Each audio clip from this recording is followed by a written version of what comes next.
Nice Christmas sweater, Sue.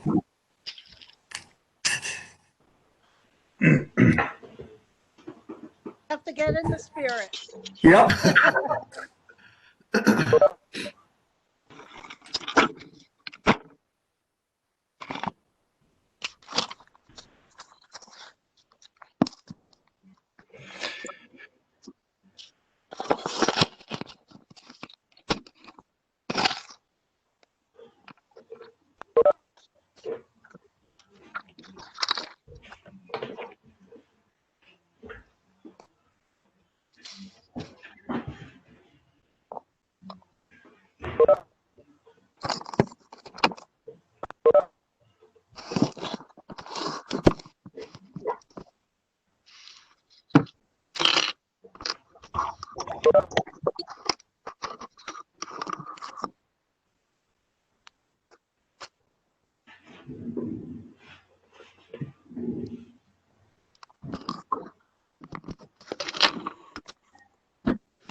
Teresa, you might want to mute your. All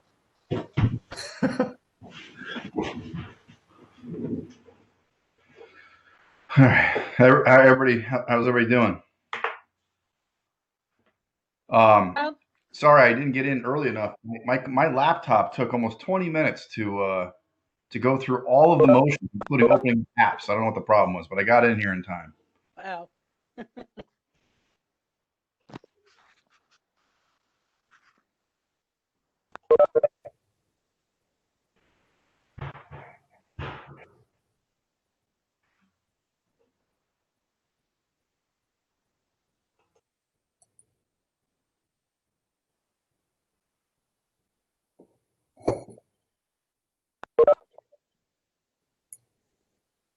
Can you hear me?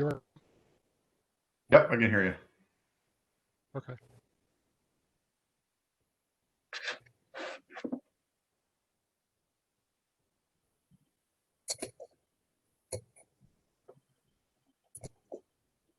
How's everyone doing?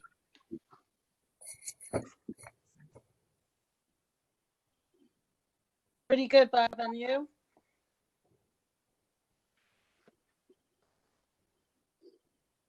Yeah. Oh, on my computer now.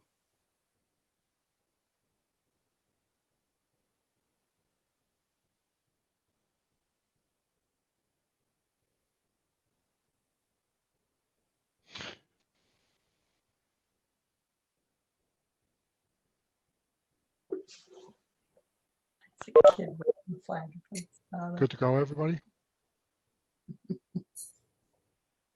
What do we have? Salka, Christina, Sue, Peter, Jeff Works out there. I saw Teresa earlier. There she is. Hi. Okay. Ready?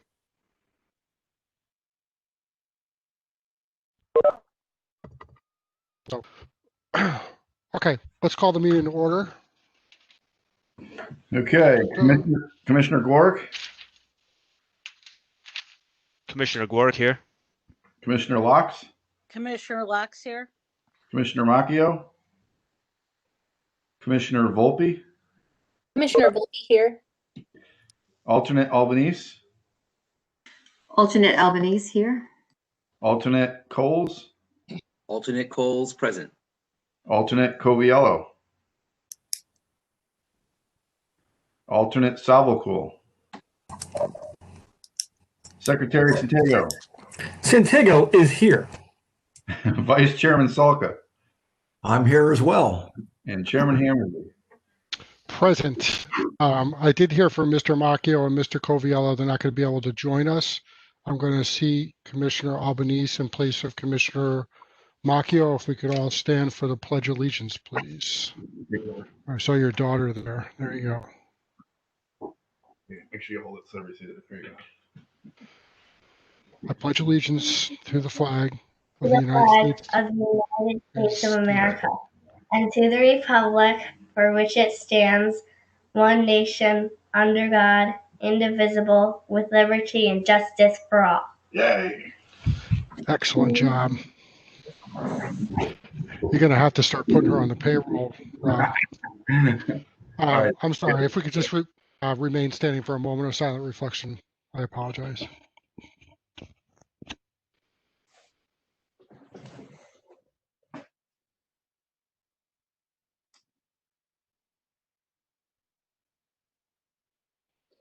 Okay, thank you.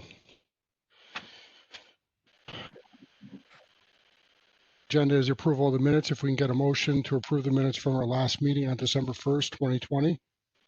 Commissioner Salka, so move. I have a motion from Commissioner Salka. Do we have a second? Second by Commissioner Lax.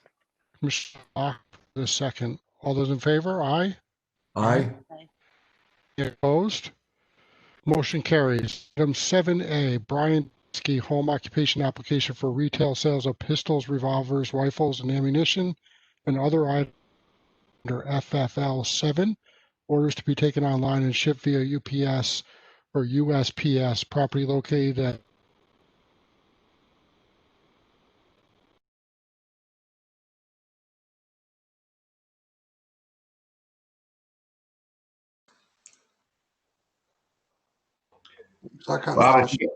Bob, if you can hear us. application. Okay. Yeah, Bob, if you can hear us, you're buffering. So if it keeps up, you might just need to turn off your video. Okay.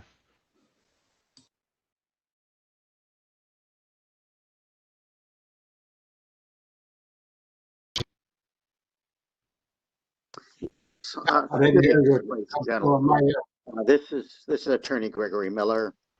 My Okay. address is just identify yourself with.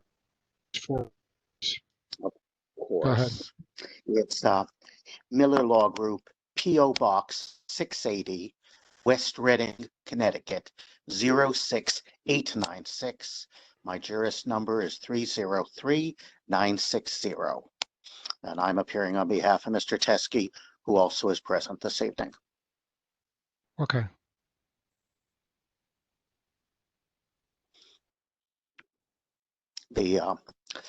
To clarify on the record, I believe this discussion has been had with planning and zoning. Yes. This is not an application for a retail permit. There was some confusion on that. The question was asked of Mr. Teskey as to whether or not he was seeking a retail permit from the town in order to sell pistols and revolvers. In his application, it says wholesale internet only. So I'd like to clarify that on the record. We are not seeking to do retail sales there. The plan is to run a wholesale business out of the facility to use it as an accessory use. As the board is presumably aware, there's a number of these that already run in the town. A couple of them have been approved recently. Mike Pepe's in town. I think we've got at least 3 of them now that are relatively similar. This is a business which will be absolutely invisible. There are no signs. We don't expect people coming in and out. Maybe every day or two, there may be a shipment with UPS or FedEx. So there should be absolutely nothing that would impact the nature of the neighborhood.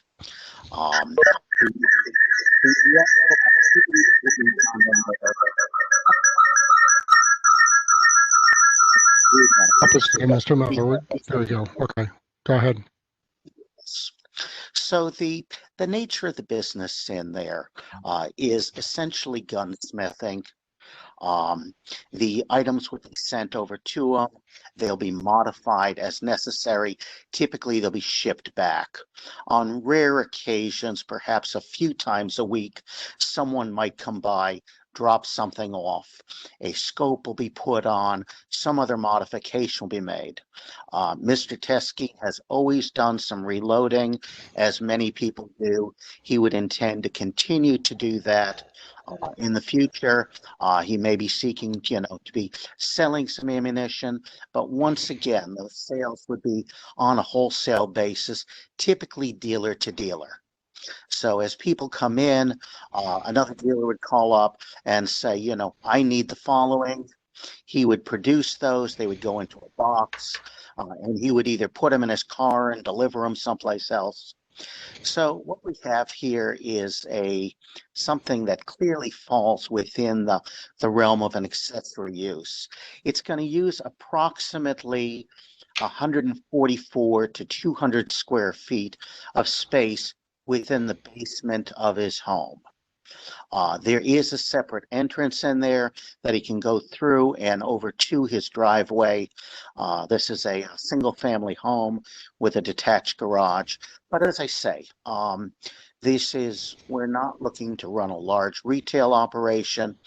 It's a small amount of space in his basement where in his spare time here, he's going to have some activity and do it from the home. I could go through all of the credentials here, but perhaps if there's questions, it's easier for the board just to reach back to us with questions that you have, and we could respond to those. Okay. Does Mr. Teskey want to make any comments before we open it up to commission members for questions? I don't think he had anything particularly for comments, but if there are questions, of course, Mr. Teskey or I, we will, we'll respond to those very specific things about the home. I'll just defer to Mr. Teskey because he would know if the questions are more of a legal nature. I have met with him. I've been to the home. I prepared the paperwork. The ATF has been through this already. They've reviewed it. They have advised us that they're good with this application, other than the fact, of course, it's subject to approving by P&Z. So let me open it up to your questions there, and Yeah, well, I'll take care of that, Attorney Miller. Hey, Yes. Rob Phillips, before we get started, could you what regulation are we talking about here? This is the regulation for home occupations. I can pull it up if you need a refresher on it. But it essentially there's a number of stipulations that they must adhere by in order to be allowed a special permit approval for home occupation. Okay, maybe you can pull that up. I'm going to open it up to commissioners while you're doing that, Rob. If you could just pull that up and share your screen for us, I think it might be helpful for everybody. And why don't we start with Commissioner Gork tonight? Jeff. Thank you, Mr. Chairman. This is Commissioner Gorick. I guess there's a little audio issues in and out there, so I may not have caught everything. Can you just go over, I know you said there, can you just go over, what kind of security's down there as far as, storage and handling and just, typical firearm related security? Sure. Brian, perhaps you could respond to that directly. Yeah, I have a gun site on premises, so everything will be secured in there. That needs to be. There's actually 3 entrances to the home: the front door, the rear door, and then there's a door specifically for the basement around the back of the house. And it'll be that rear door that's used. So we have a safe that is there. I understand there's also an alarm system, Brian. I do not have an alarm system right now, no. Okay. We would stipulate to the board that before this business is opened, ATF is going to require, before they actually issue the license, that you have an alarm system. We would stipulate to the fact that there would be an alarm system on that space. So basically, it's down in a below-grade basement. Once you go down into that basement, anything that is a firearm would be stored inside of a heavy-duty gun safe. and there would be an alarm system on the space as well. Yeah, I could get Charlie out here in a day. Charlie's a local guy. He'll do it in a day. Thank you. That's Commissioner Gork again. And just to reiterate, we are talking online sales only to FFL dealers, That's private correct. sales? Okay. Yeah, That's I mean, all, on your that's all I have. occasion- Yeah, very good.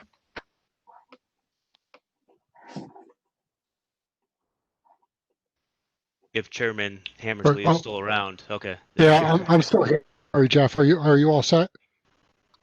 Yes, I'm all set. Okay, Thanks. I apologize. I was taking some notes, so I must have lost. Commissioner Santago.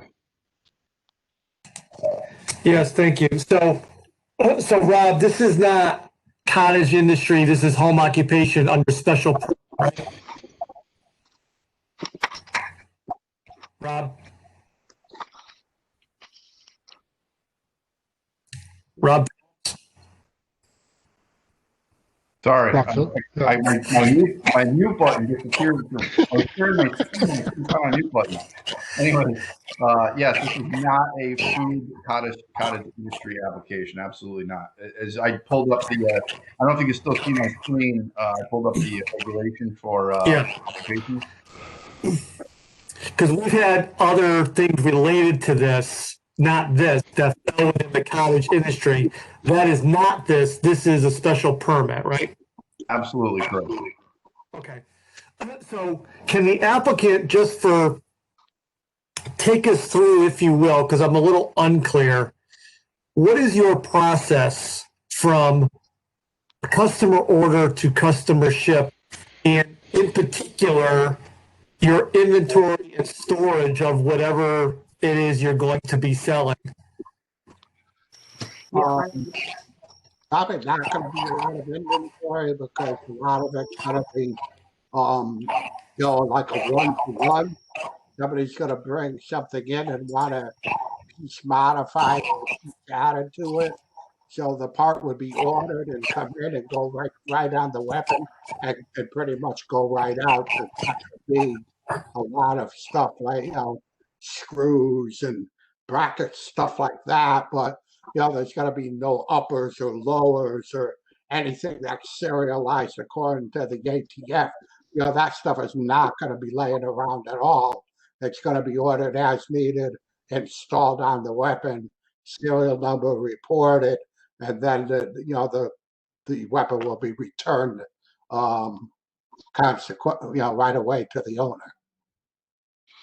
The federal law sets forth a lot of these requirements, and essentially what happens is that when something is shipped to Mr. Teskey, he has what's referred to as a bound book. The item has to be logged into that book. Once it's logged into the book, it would go inside of his firearm safe unless he's working on it that day. As Mr. Teskey indicated, incidental screws, things of that sort, things which are, cannot cause harm to anyone, may be there in the shop, but we're dealing with very, very small quantities here. So if something comes on, if an individual has a particular scope, they want it mounted on there, it would be shipped over, it would come on in, he would log it into his book, it's going to go into the safe, he'll take it out onto his workbench, he's going to do the work on it, it then goes back into the safe. When the UPS truck arrives, obviously it'll have to be boxed up, so it'd have to be securely boxed. You can't use United States Postal Service, you have to use FedEx or UPS. It gets logged out of the book. The ATF themselves are going to do an inspection of the premises before they issue the license. So before they issue it, they would come on into the home. They're going to inspect the safe. They're going to inspect the alarm. They're going to discuss all of the federal firearms regulations, including safe storage. Okay, you're answering more than what I asked. So let me go back to my question, okay? Sure. So somebody ordered. I'm more pedestrian than all that. Sure. So someone orders something from a website. Yes. To put words in your mouth, you have no finished goods inventory stored at the premises. you would order that item wholesale, do whatever modification the customer wanted to that item. So if there's any storage, it would be considered work in process. When that work is completed, you ship it. Did I cover it correctly? That's the current plan. Under the license, if you wanted to order something and keep it in a safe, typically you would have the right to do that.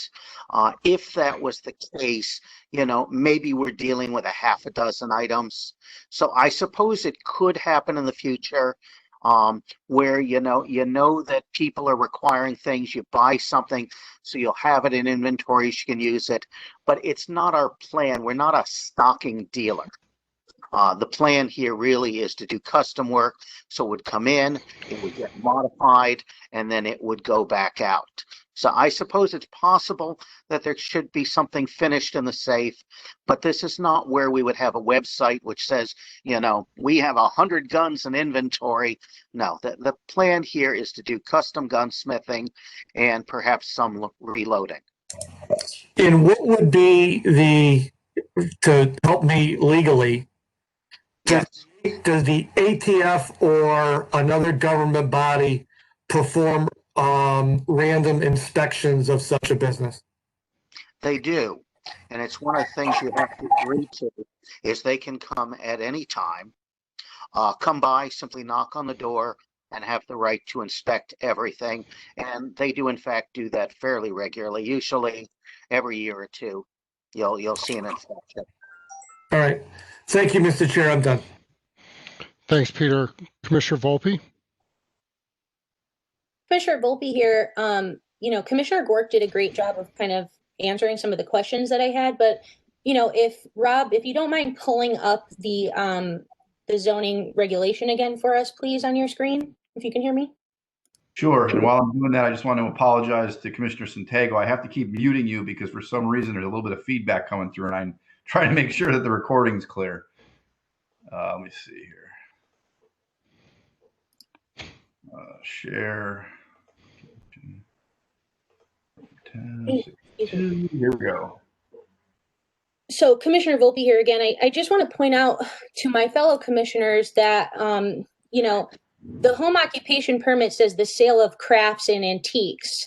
So a question for you, sir, would be, are you going to be handling antique or crafted firearms at this location?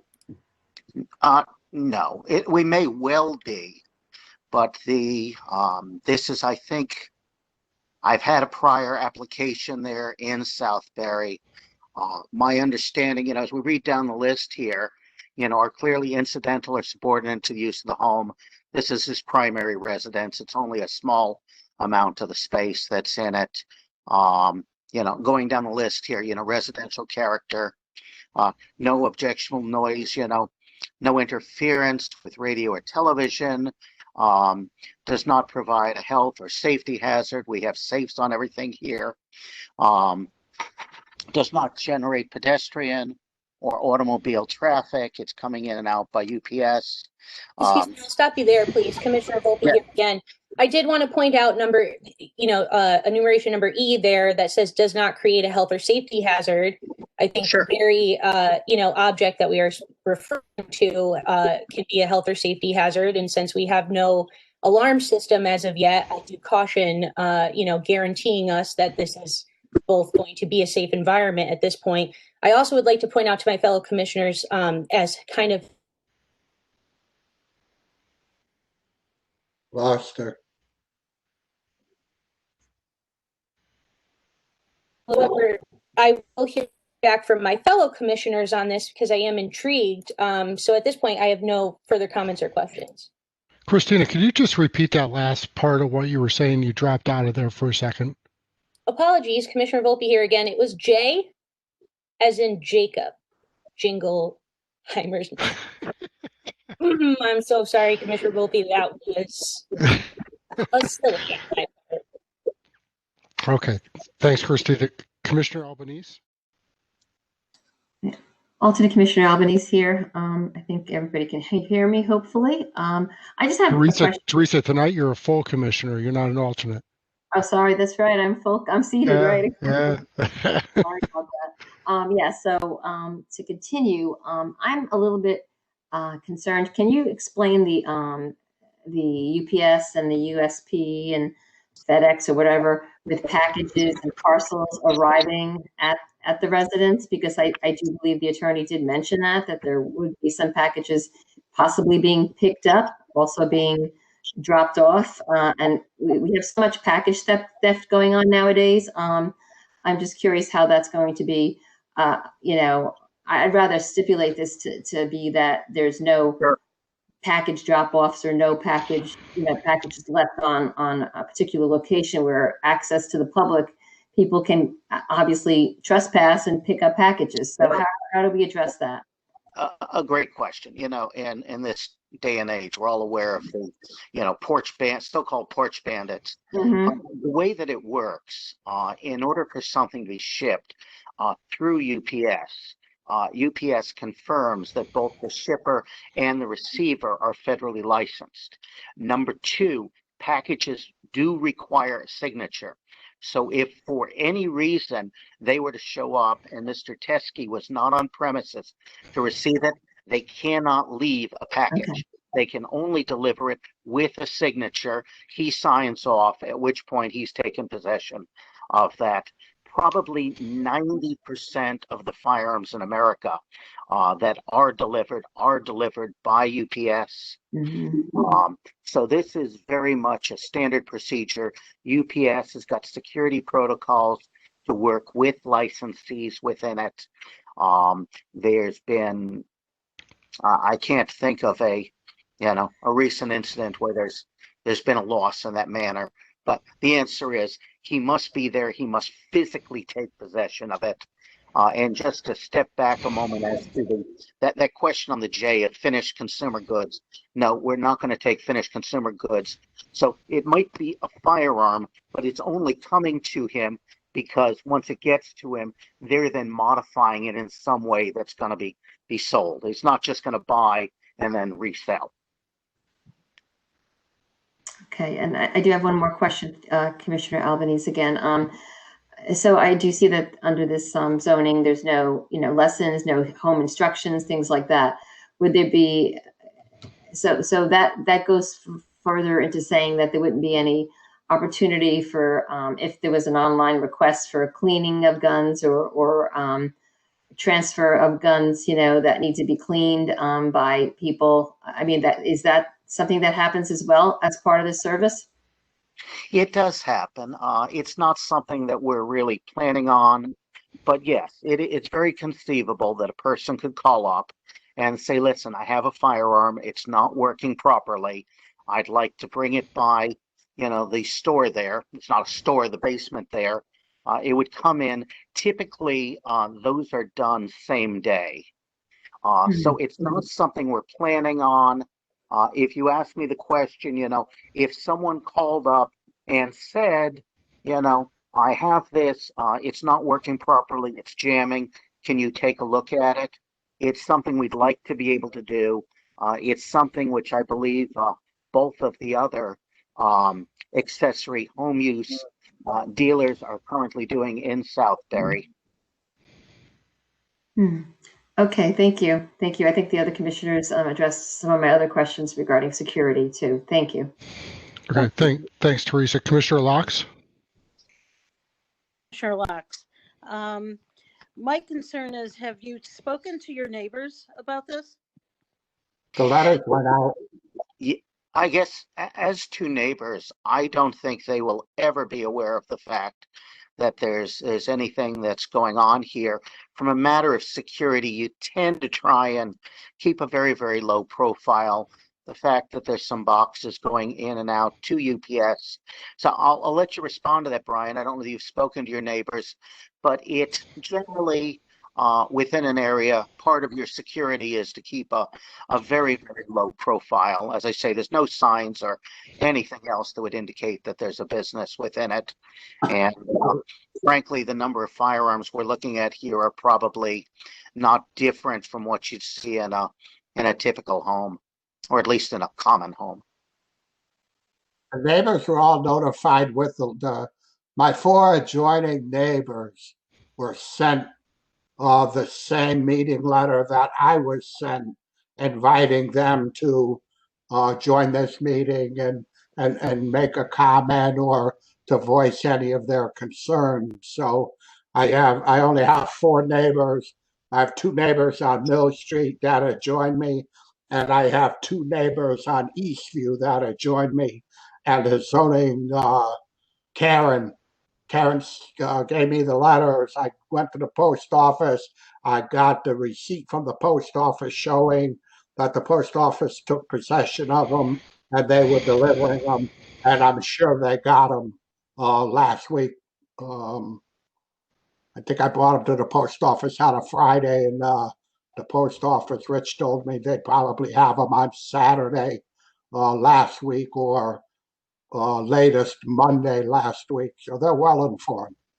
Oh, no problem. But my concern is if you do have traffic coming in and out of there, and it's a very quiet area, that it's going to be noticeable that people are going to come in if they need their gun cleaned or repaired or what have you. And I have a concern with that.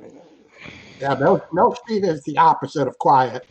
Mill Street is a main drag from Route 10 to 229. I get it. Yeah, it's not a quiet street. But still, you have to be considerate of your neighbors. Oh, I understand. Absolutely. So that's all I have. Thank you. Thanks. So Commissioner Coles?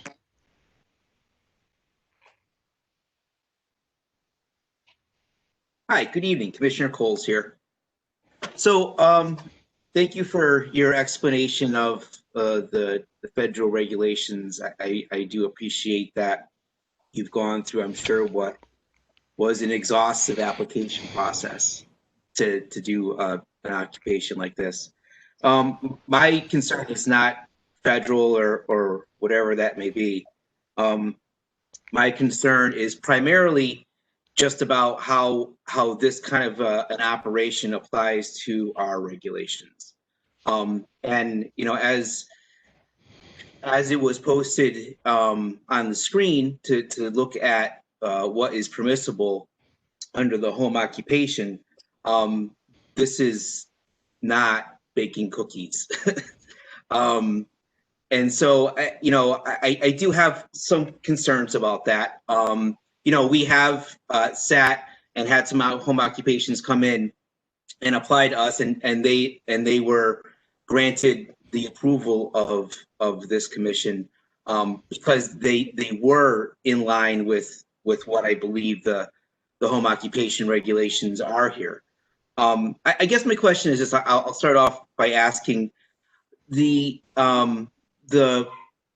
equipment that you bring in is, so if I wanted to buy a weapon and it was I don't know, manufactured at Colt, would the applicant purchase directly from Colt, sent to the house, and if I wanted to combine that with another piece of the weapon, scope or something like that, the applicant would put those two things together? That's kind of how this is going to work? Essentially, the Colt won't sell directly, but if you went to there are ways that you can purchase and have something sent to a dealer. A firearm has to be delivered by a dealer. But because we're not doing retail, what we would then do is it would be sent to us. We would do the work on it. We would then send it over to one of the regular retail type stores. So it would go over to a JoJo's or over to the gun store, one of the other retail type places, and they physically would take delivery of it there. All that's going to happen here is just the mechanical portion of the process. We don't anticipate having people at the house. So, well, in your initial description of the business, you did say that there was going to be people that was not going to be the primary thing, and I'll give you that. And I don't want to put words in your mouth, but you did indicate that there would be some people coming to the house to maybe drop something off. So I want to be very clear about that, you know, in all of our applications before, and I want to be, you know, I want to be consistent with what we've approved in the past, that that's not okay, you know, with at least the way, you know, we've been interpreting this regulation over the past, well, year or so that I've been with the commission. Sure. If you're talking about buying or selling guns, the purchase and sale is going to go through a retail dealer. So the only time that a person would come would be a person who already owns the firearm, and we had the example of cleaning it. You know, they're utilizing it, the firearm is jamming, something's occurring of that sort. So in those types of cases, we say that it's a possibility, but it's not the primary purpose. On the assumption here is things will come in from a retail business, they'll go back to a retail business, they'll be worked on here. So it's not our plan. I think it was one just a couple of months ago that you approved, and I think the board said up to 10 people a week was acceptable. I think 2 a day. We don't anticipate anything nearly that many, but I do believe we could submit a copy in there that the one that was handled relatively recently, they did say that up to, I believe, correct me if I'm wrong, I believe it was 10 a week, that was considered, you know, acceptable traffic in there. But at this point, we really don't foresee traffic. We just foresee, you know, well-packaged brown boxes going in and out to UPS, and or Mr. Teskey would pick them up down at a dealer.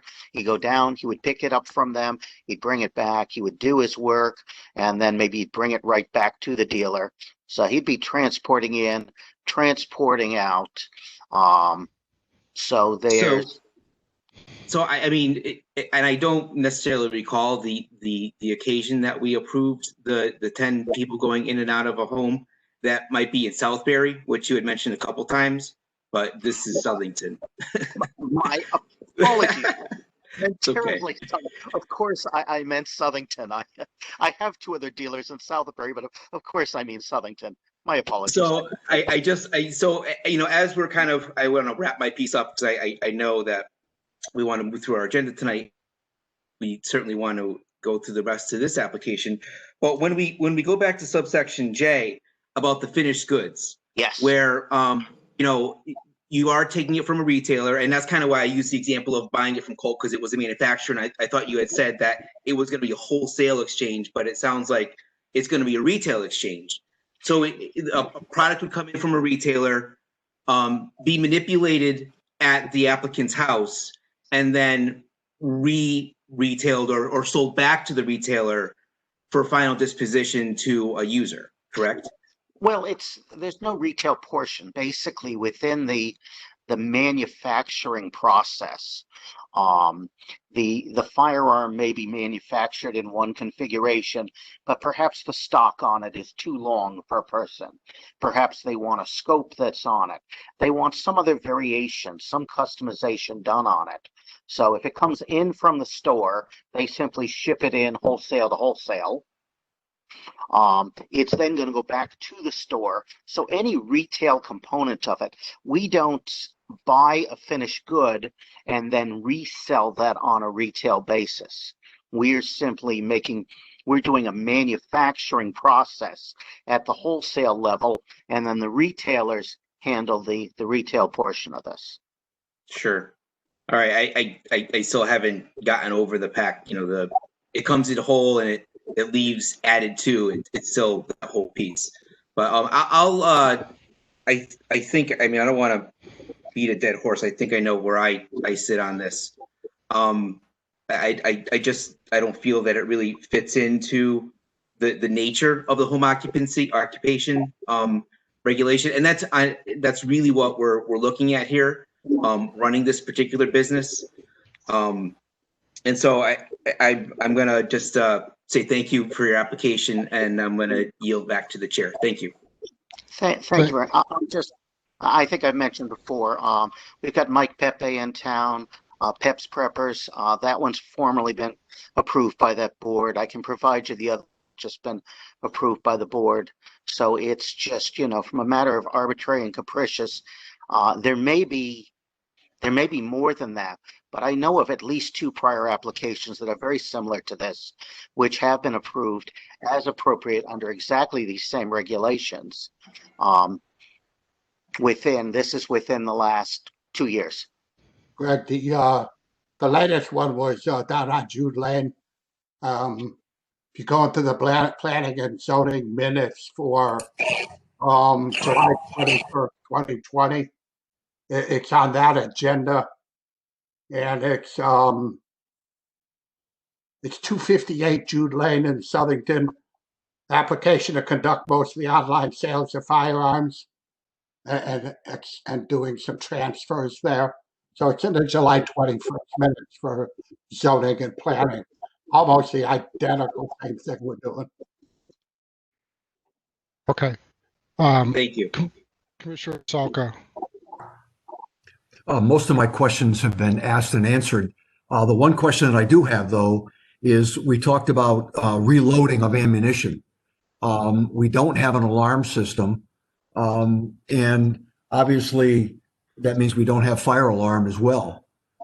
Is that all part of the system, what I would call an alarm system that's going to be required by the ATF before they will issue a license?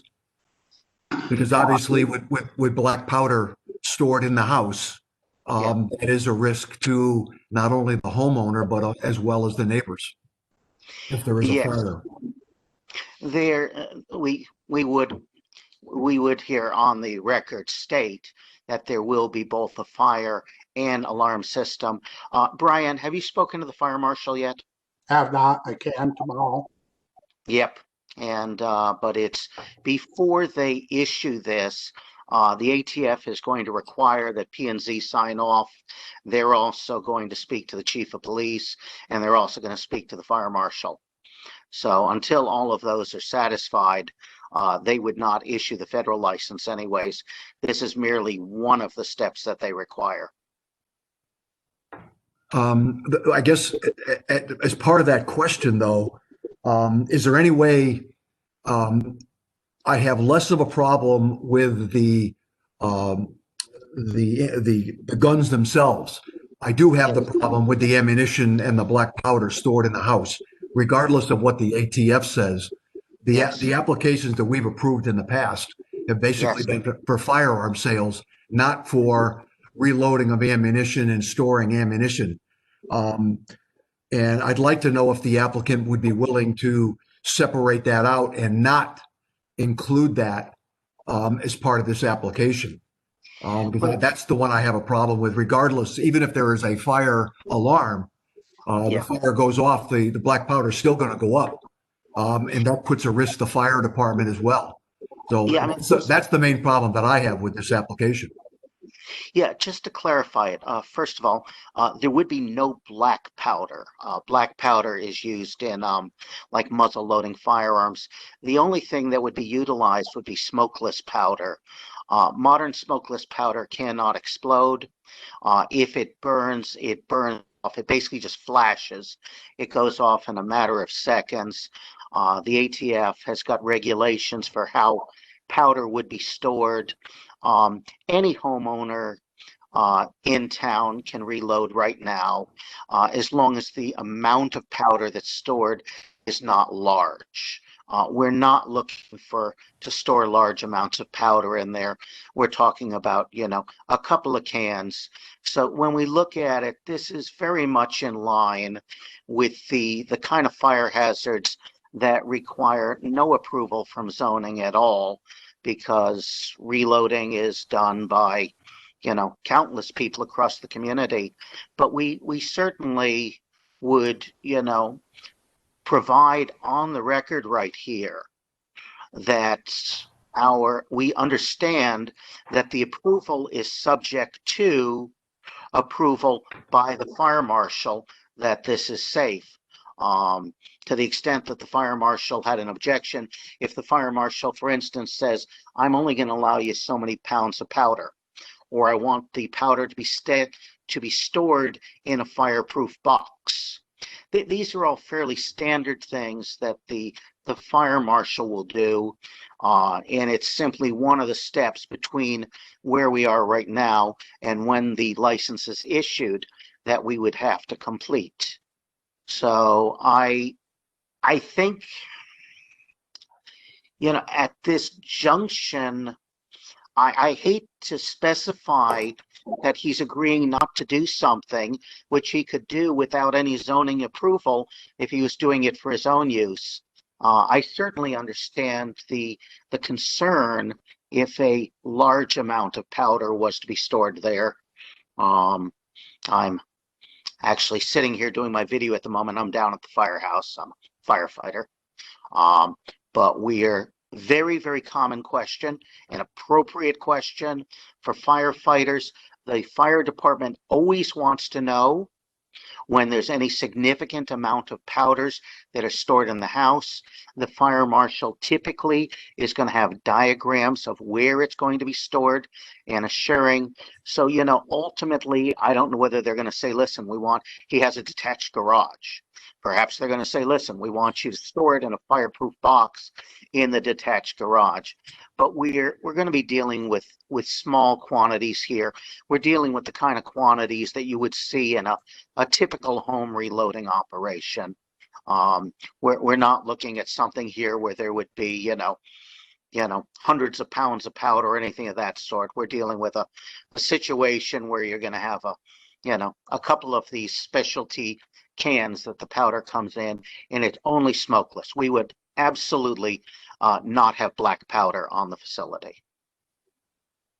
Okay, thank you. Thank you, Mr. Chairman. You all set, Bob? Thanks. So I have a couple questions for you all, just to follow up on the questions that were asked, which I thought were very appropriate and well thought out and thoughtful. You're subject to approvals by a variety of other entities, some of which you've mentioned here, those being state, federal, other local entities as well. Is that correct? Yes. And each one of those entities need to approve the application before you're able to operate this service at that location, correct? Yes, the ATF will not approve it until they have spoken with the other agencies and seen that under state law, under both your local municipal and under the state law, that all of those compliances are done. Once they're satisfied that all of the agencies are satisfied with this, then they'll issue a license, but not beforehand. And in addition to ATF, does the state of Connecticut Department of Homeland Security and Public Safety play a role in issuing an approval on this? They typically don't, because the federal government so heavily regulates this particular area. The only portion that we see on it is that the state of Connecticut, DESPP, the state police, have the special licensing firearms unit. Transfer of firearms other than between dealers is regulated by them. So anything that wasn't between a dealer would require an authorization number on the specific transaction by the state police. Additionally, if you want to sell pistols or revolvers at retail, the town clerk must issue a permit to sell at retail. We specifically are not seeking a permit to sell at retail. Okay. And when I say Homeland Security and Public Safety, that's what I'm talking about. I'm talking state police. So they do weigh in, they do look at this application ultimately, and they're going to render an approval or lack of approval, or ask you to make some modification in order to be in conformity with state law. Yeah, it goes through the chief there in Southington. What happens is, when we made our application, a copy of the entire application package was sent to the chief in Southington. Okay. So he's given notice of it, and then ATF, before they grant it, they're going to call over the chief and say, before we grant this, is there any concerns that you have? And obviously, the chief is aware that, someone's got a public intoxication problem that might not be a conviction, but they're aware of it. This is a home that they've been to on multiple occasions. The chief would speak over to ATF, and then the federal license is not going to issue. In this case, we have no such issues with Mr. Teskey. Okay, I wouldn't think so. My only question was, does the state of Connecticut look at this application at some point and issue an approval of that application? I think I heard you say yes.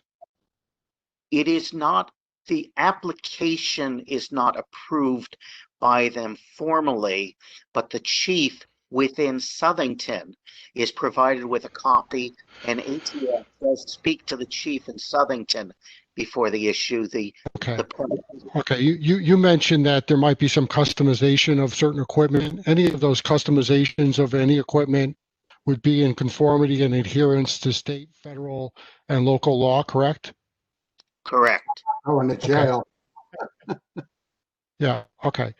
And you would not be opposed to us limiting the amount of home, I'll call it visits, to that location for the purposes of any of this, whether it's a transfer of equipment or looking at a piece of equipment on behalf of somebody who has requested that. You wouldn't be opposed to that? We're not. As Mr. Teskey noted, on July 24th of this year, another one was approved. Yeah, Was that I was here, Attorney Miller. I remember that one being approved. So I get it. Yeah. Okay. Yes. Up to members of the public to see if there's anybody out there who would like to speak in favor of this application. Mr. Chair, can I just? I'm sorry, Peter. Yep. Commissioner Santiago, go ahead. Yes, thank you. I would like some clarity though, because I was here for both of those too, and each one of them is different than this. So, Rob, I need some help on this because both of those were under the auspices of cottage industry. This is not. So the first one was the manufacture on a CNC machine of components which fit within the confines of the words millinery under home occupation. I understand that. I get it. The other one was as an intermediary, almost an online intermediary to facilitate orders. Both of those are different than this. So the only similarity is we're talking about different aspects of firearms, which that's nice, but they are three very, very different things. So, Rob, why is this home occupation not cottage industries, or vice versa? Why were those cottage industries and not home occupation? What is the difference between those things? All right, so Commissioner Santiago, to answer your question, you're right on the last two. Hold on, I'm getting feedback again. Let me just mute you real quick. Sorry. You're right. You're correct on the last two that came through as far as those general concepts. The only difference is that those two actually were special permits. The cottage food industry is literally only for, cookie baking or some kind of a unique. It's hard to explain. There's a whole outline of what was pushed through the legislative process in order to allow these kind of unique type of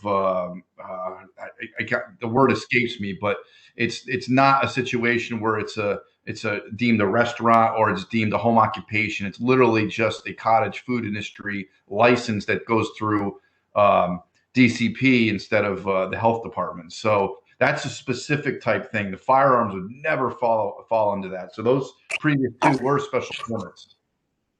I had thought that the one with the CNC was indeed under cottage industry.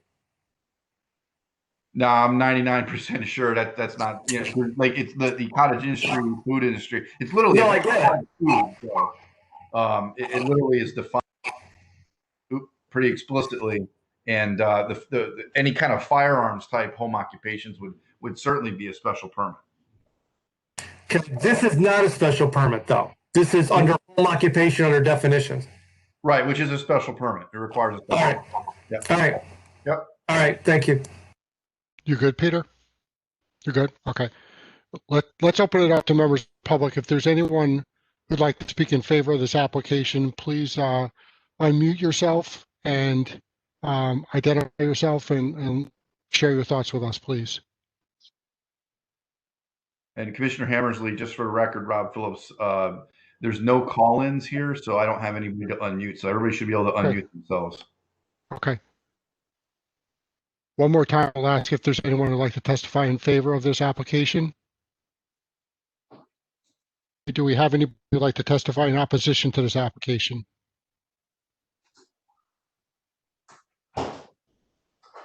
Yeah, we'll offer that one more time. Is there anyone who'd like to testify in opposition to this application? I don't see any. Are there any other questions from members of the commission to the applicant? Would the applicant like to share any final thoughts before we close the public hearing on this? Yeah, I would. Brian, could you just identify yourself and your address, please, for the record? My name is Brian Teskey. I live at 362 Mill Street in Southington. Thank you. And I would just like to say that I've lived in town for 42 years. Not a new guy. I've been here a long time. My career, I worked for Colt Firearms for a period of time. I also worked for Smith & Wesson for a period of time. I'm familiar with firearms. You know, I've been around firearms my whole life. So I just, this is like second nature to me. I know the people that don't have that much experience with pistols and revolvers and long guns, a little scary to them. The whole AR thing is scary to a whole bunch of people. But you know, and this is what you do. It's as safe as anything else out there. That's all I'd like to say. Okay. Thanks, Brian. Attorney Miller, any final thoughts you want to share with us? No, sir. Okay. Reason to keep this application open, is any commissioner have a problem with us closing this application or this public hearing right now? I don't see any, so we'll close the public hearing. Move on.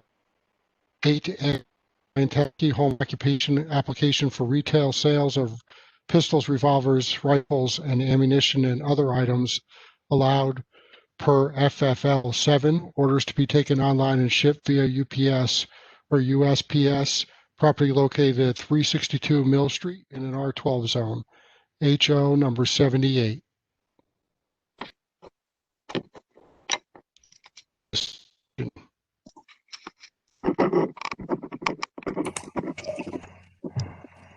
Yep, Peter, just go ahead. Yep, Peter Santiago. I'm torn on this, but I think the points of, I think the first person to make it was Christina in regards to number J on finished goods. We are taking in finished goods here, modifying them and send it out.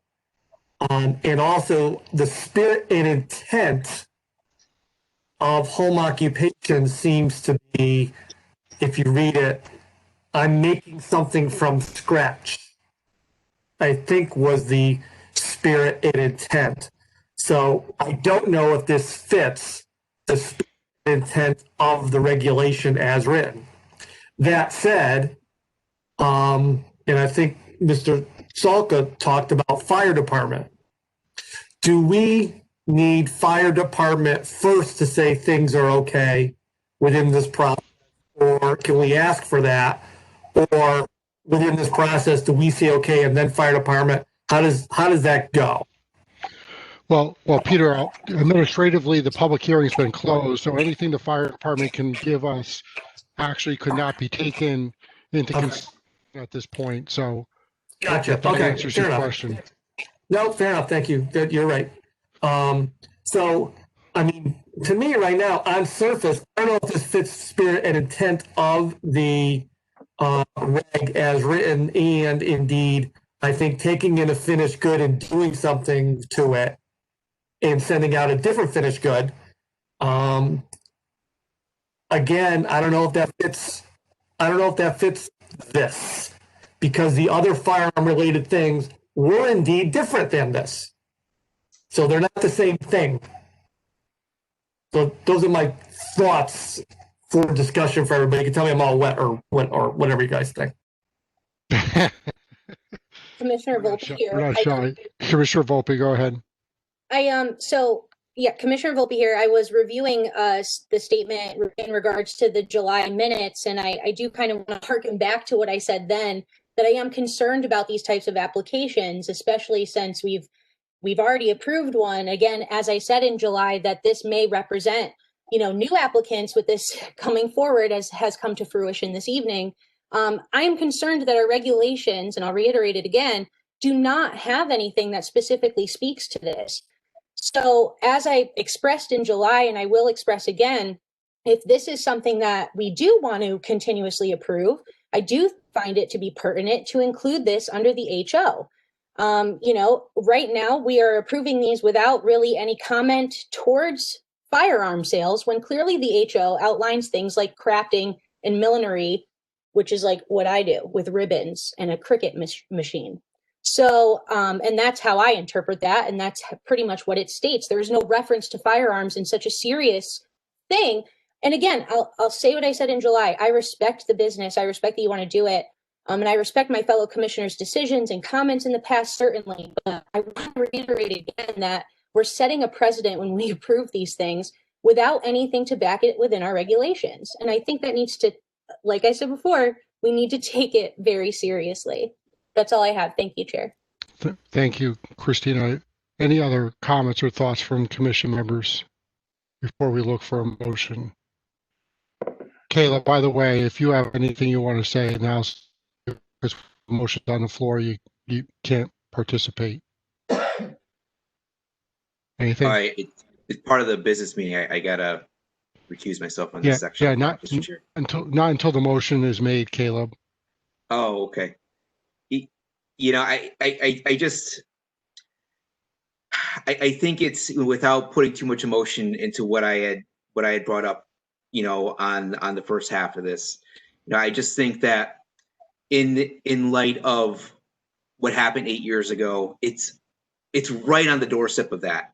And I think that myself, if not a lot of the other commissioners, may have saw that, come up on the news last night. And it's just something to think about. I'm not saying that, the applicant, is a bad guy. I think he's, we live in the same neighborhood, and I wish him well.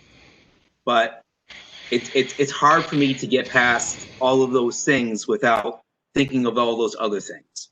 So I don't want to belabor the point, but I thought it would be valid at least to mention that and keep that in our thoughts too. Thank you. Thanks, Caleb. Any other thoughts from commission members? Do we have a motion on the application?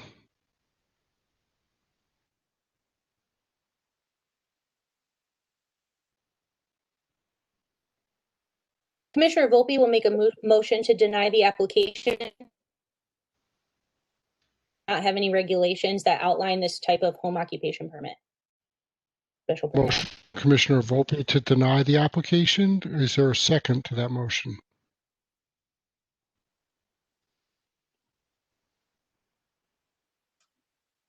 Don't see anyone seconding it. We either have to approve it or deny it. So, and if we're free stipulations on that. So let's see if we can get a second to Commissioner Volpe's motion to deny.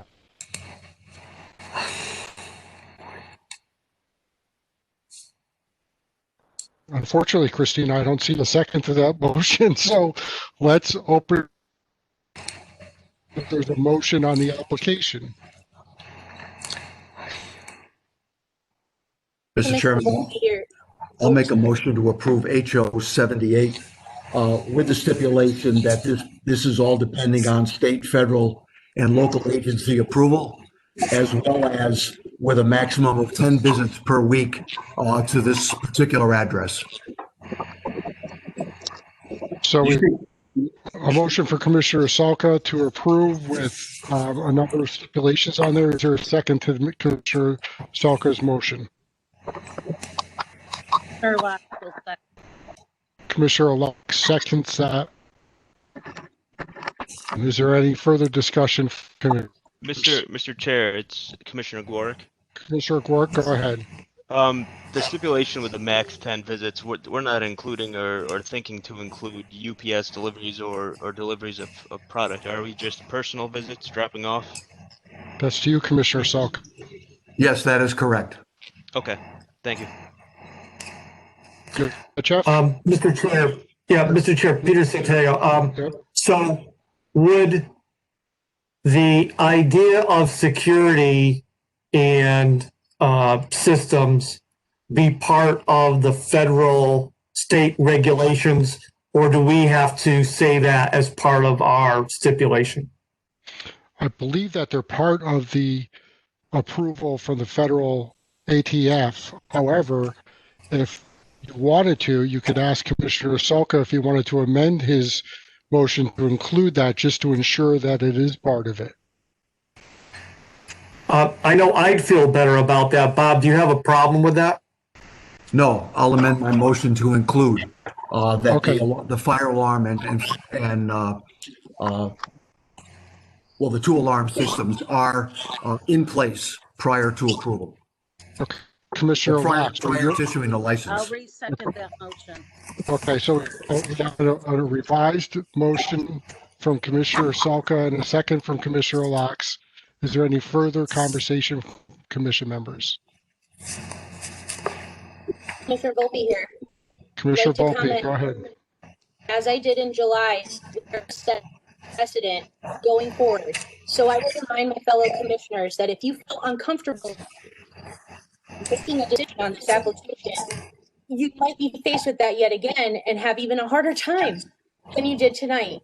So, I strongly encourage that we review our regulations and amend, because we have now had, as was pointed out to us, 2, including this one, 3 applications for this in the last 2 years. So again, I strongly encourage our commission to add regulations when it comes to the sale of firearms in residential areas.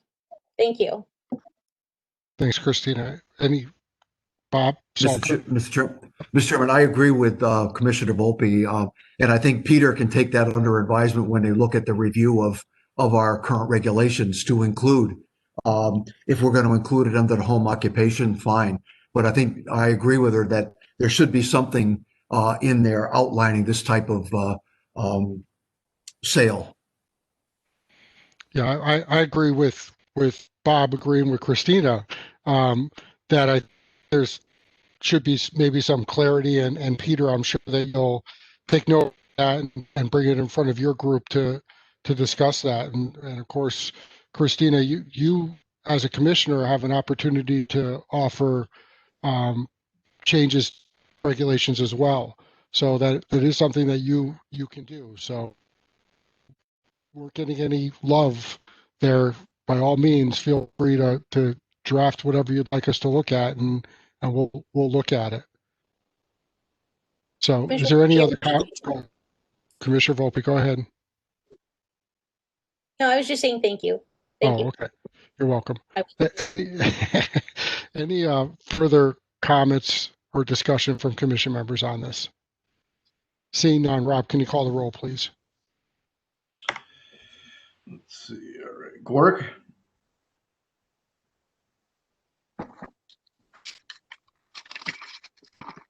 Gork? Commissioner Glorick, yes. I must have been on mute. Sorry. Locks? Commissioner Locke, yes. Volpe? Commissioner Volpe, no. Albanese? Commissioner Albanese, yes. Santiago? Santiago, yes. Salka? Commissioner Selka, yes. Hammersley? Hammersley's a yes. It passes 6-1. Congratulations. Item 8E, Ellie Real Estate LLC site plan modification application for a 2-story office retail building, property located at 1615 West Street in the WSB zone, parcel size 2.13 acres, special application number 1802. This was tabled from our last meeting on December 1st. I see Sev's out there. I do believe they'd like to have a table again. Is that accurate, Sev? You got to unmute yourself, Sev.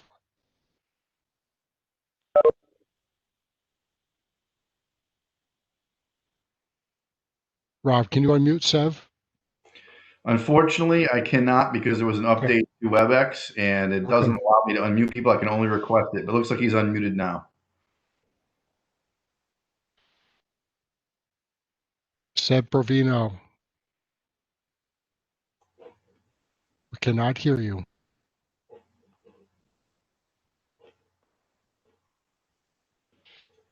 I have a problem with your audio there. I'll tell you what, if you're looking for a table, why don't you just give me a thumbs up?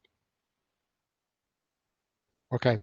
For the record, I see a thumbs up. I don't know if that qualifies, but we'll go with it. So. I agree. That was my understanding as well, Chairman Hammersley. So we don't need a motion for this, Rob, do we? To table this again, or okay? No. Thanks, Deb. Good job. Moving on to item 8C, Jack's Family Donuts LLC site plan modification application to allow the following: extending the drive-through lanes to the rear of the property, moving the menu board and call boxes to the rear of the site, relocating the dumpster, adding an additional menu board and call box, and adding a prepay hut. Property located at 1825 Merida Waterbury Turnpike, owned by Southington Development Partners LLC.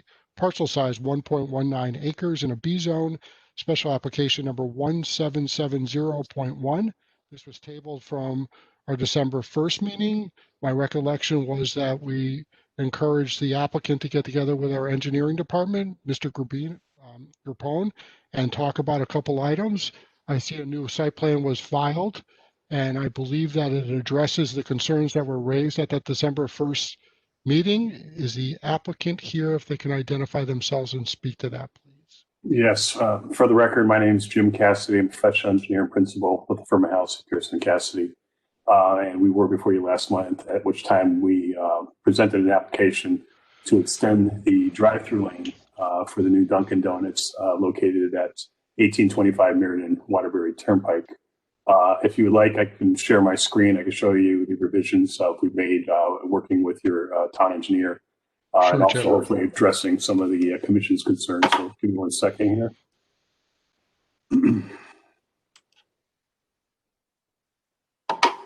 Everybody see my screen? Not yet. Okay. So this is a site plan that we presented last time. Again, the area shown in gray in the site plan is the proposed extension of the drive-through lane. We are proposing to move the menu boards to the rear of the property and adding an additional menu board and call box. If I blow up on it, the brown square shown where my hand is a prepay hut to allow for improvement of expediting customers going through the drive-through lane and also to provide additional queuing within the drive-through lane. At the last meeting, the commission and Mr. Capone both had a concern about this proposed rear entrance driveway.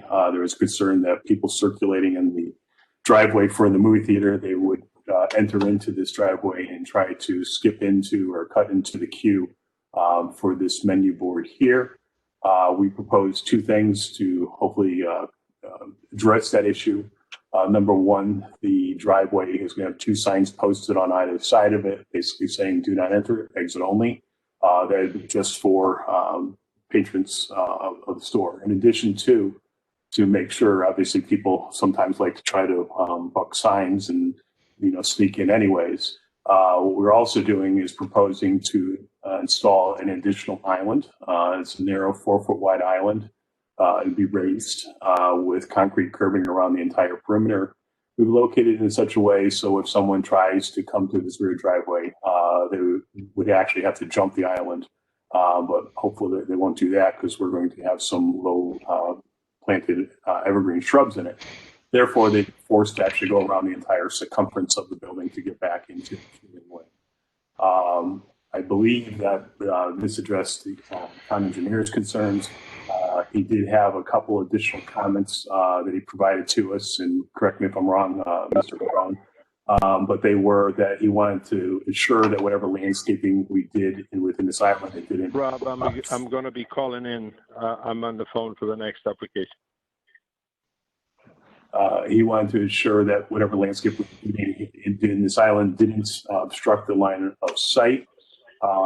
So I responded with a response email this afternoon And these are the comments in that email. Again, the comments were to confirm that the 4-foot wide landscape island will not cause a blind and sight issues. So I've indicated that we're looking at planting some type of a low evergreen shrub, either blue star juniper or some type of a yew shrub within that island, something that only grow to about a height of 2 feet. In addition to that comment, there was a concern that the landscape island curbing should be painted so it's highly visible. What I mentioned is that the owner would not prefer not to paint the curbing like a bright yellow. We feel that the curbing we're installing is actually extruded concrete, so it's going to be a very light gray, almost white, and it's sitting on black pavement. So there's a good contrast between the two, so it should be highly visible and aesthetically pleasing. In addition to, we have the landscaping within the island, so I think between the two of those, this island is going to be very visible, ensuring people can run over it. His other comment was to confirm the soil conditions and percolation test at the bottom of the proposed dry well. The drainage for this new drive-through is handled by dry well. What I mentioned is on November 30th, we actually went out. That was the day prior to the last meeting. We went out and we dug a test pit in the area of the dry well. In the test pit, we got down to a total depth of about 9 feet 10 inches, so slightly below the bottom of the system. And the soils were either a fine sand to a fine to medium sand. On that date, I did not do a percolation test in the bottom of it. It was starting to rain very heavy and just didn't feel safe in going in the bottom of a 10-foot hole and try to run a percolation test. But what I mentioned is, as a condition of approval, we'd be willing to, prior to construction, when we have some larger equipment out there and we can actually dig a bigger hole and it's safe, we can run a percolation test in the bottom of the hole. And my anticipation is it's going to be about 5 minutes per inch. If for some reason we find it to be slower than 5 minutes per inch, we can modify the size of the system to include such as an additional dry well for additional storage capacity. But we can do that during the construction, and we would be willing to take that as a condition of approval. So with that, I can conclude my presentation, and I'll gladly answer any questions the commission may have. Okay, thanks, Mr. Cassidy. Jim Grappone, do you have anything to add to that? No, I don't, Mr. Chairman. This is Jim Grappone. I'd like to thank Mr. Cassidy for addressing the comments, and I agree with his responses. Okay. Is there any member of the commission who has any questions or comments of the applicant? Mr. Chairman, I'd like to make a comment, Commissioner Selker. Yep, go ahead. I do want to thank the applicant for working with us and working with the planning department. I think they've done a nice job, and basically, I think they answered every one of our questions and resolved at least the questions that I had. So I want to thank them for that. Thanks, Bob. I think that they did a good job. I mean, I think that we're starting to see a pattern of applicants listening to commission's concerns and going back to the drawing board, so to speak, and making those modifications. So, Mr. Cassidy, you're to be commended for that. And Jim, thanks for giving him the time. And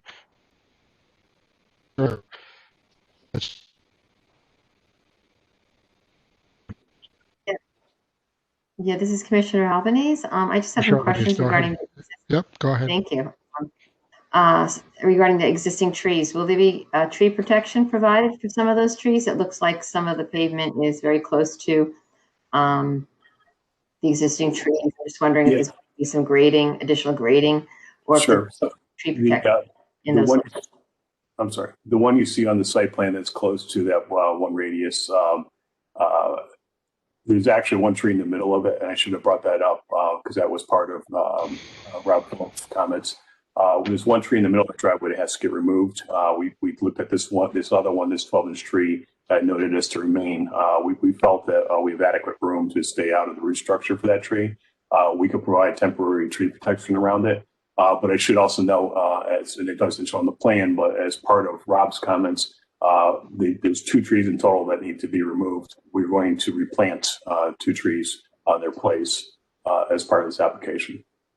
Great, thank you very much. This is Commissioner Albanese. I have no more questions. Thank you. Okay, you all set?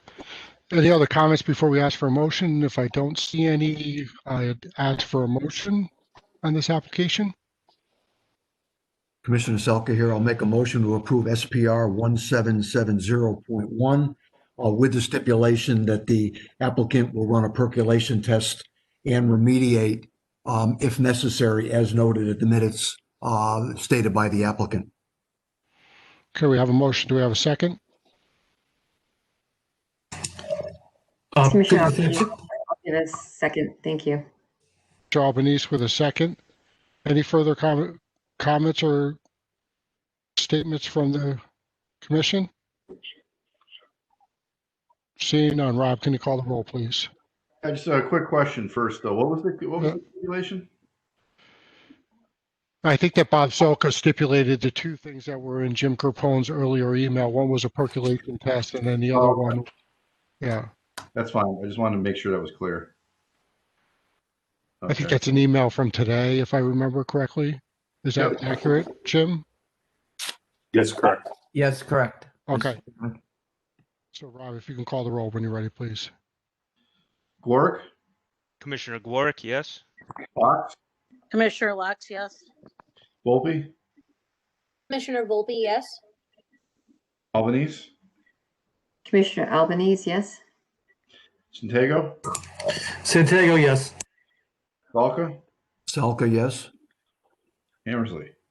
Hammersley's a yes. Motion passes 7-0. Congratulations. Nice job, by the way. Thank you. Item 8D. Hope to see you back there sometime. Item D, Mount Southington site plan modification application to remove existing ski school building and replace with a 2,820 square foot two-story building, property located at 396 Mount Vernon Road, parcel size 98.91 acres in an R80 zone, SPR number 1809. My understanding on this, before we ask for the applicant, is that this is still sitting in front of wetlands. Is that correct, Rob Phillips? Yes, that's correct. So maybe I can make a suggestion that we table this for tonight and wait until the next meeting, because we can't do anything with it until wetlands acts on it. Sev, are you representing the applicant? Mr. Chairman, I'm using a cell phone because my audio is not working. Can you hear me? Yep. It's a little delayed. Okay. Gotcha. If you want, I can make a quick presentation. Otherwise, the table is fine.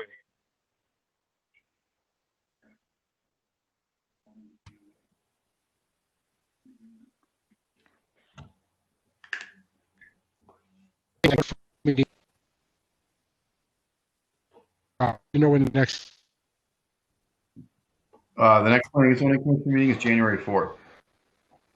Or 4th? Okay. Let me make sure it's no, I think it's the 5th actually, which is a Tuesday. 4th.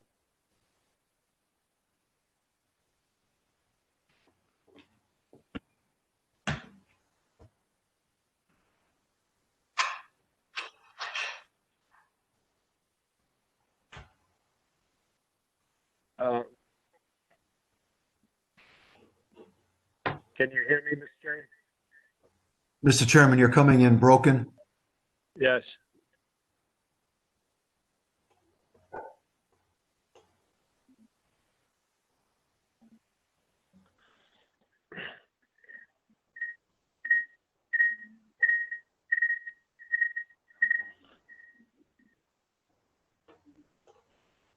If we lose Bob Hammersley as chairman, I think Bob Sulk, I think you got to take over.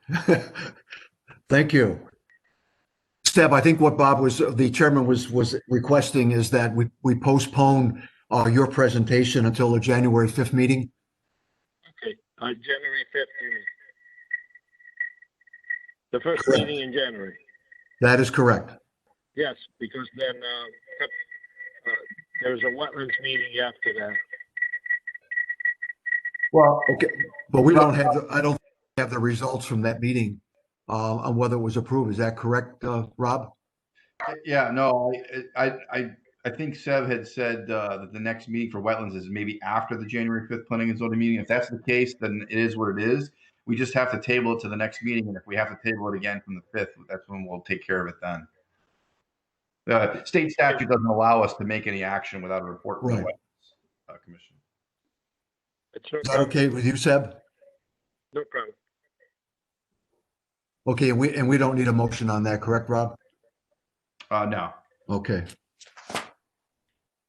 Should we go to item E, Town of Southington site plan application for the demolition of the existing pump station building, concrete pad, equipment and appendages, and the construction of a new precast pump station, related controls, concrete pad, fencing, stormwater management facility, and landscaping.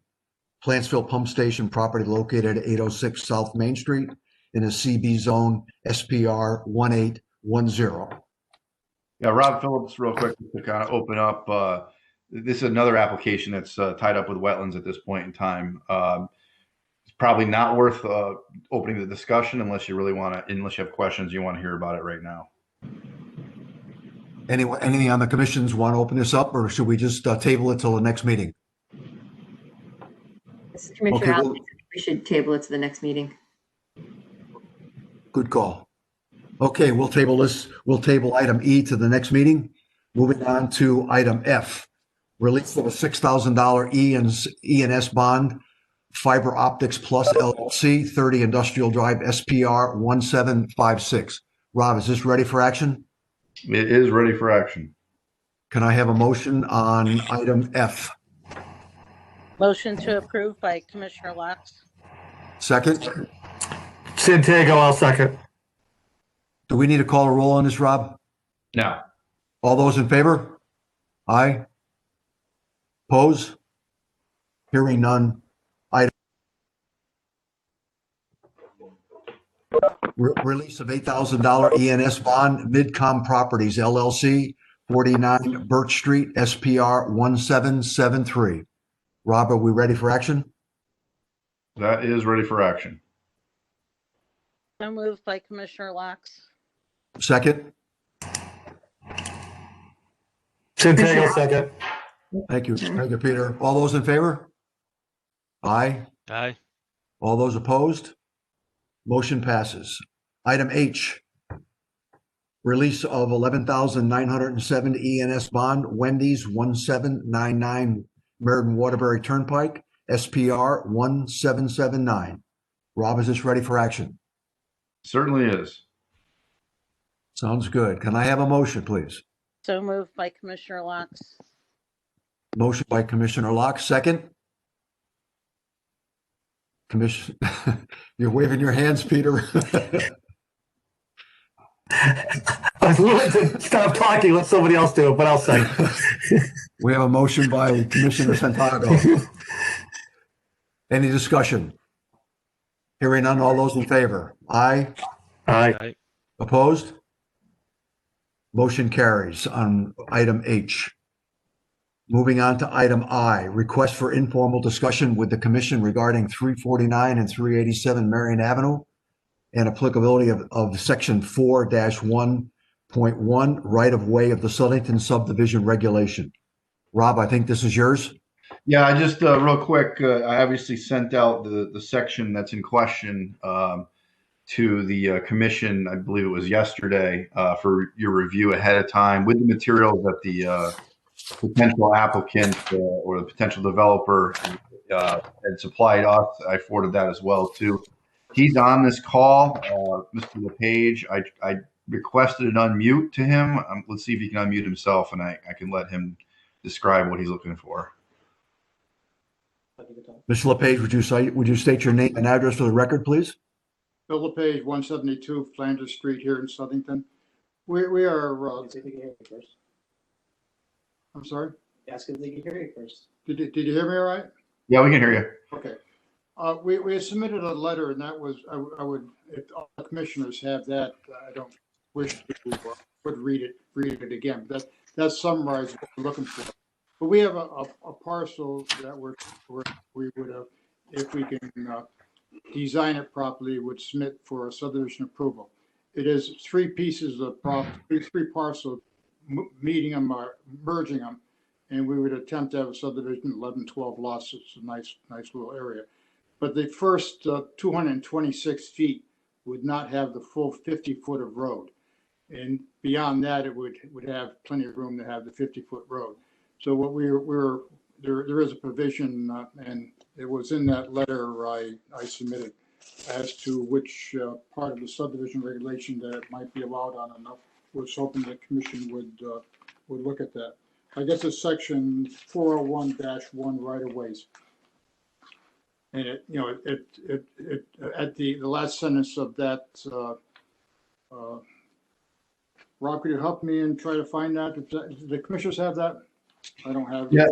Yeah, I sent it out previously to the commission. I'll just read it, just since I got it right in front of me. Okay. And I just want to make a point that this is a subdivision regulation, and those regulations typically only apply in the case of a subdivision application. So there's a real question about the applicability of this to begin with, but I'll read it right now. Section 4-01.1 right of way. The width of the right of way of any street shall be not less than 50 feet. The minimum width of a right of way in a non-residential area shall be determined at the time of development, but shall not be less than 50 feet.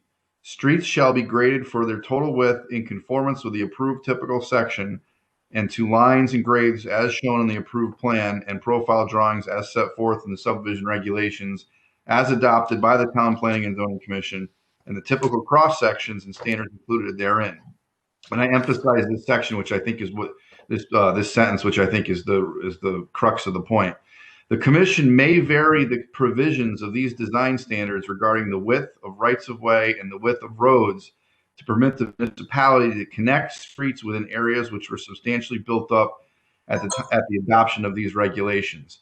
Now, to go back with what I originally said about the applicability, if the developer proposes a subdivision, of course, that's when this would apply when reviewing that subdivision for conformance with the regulations. So that last sentence I read is really the one that I think is the one that the commission needs to focus in on here.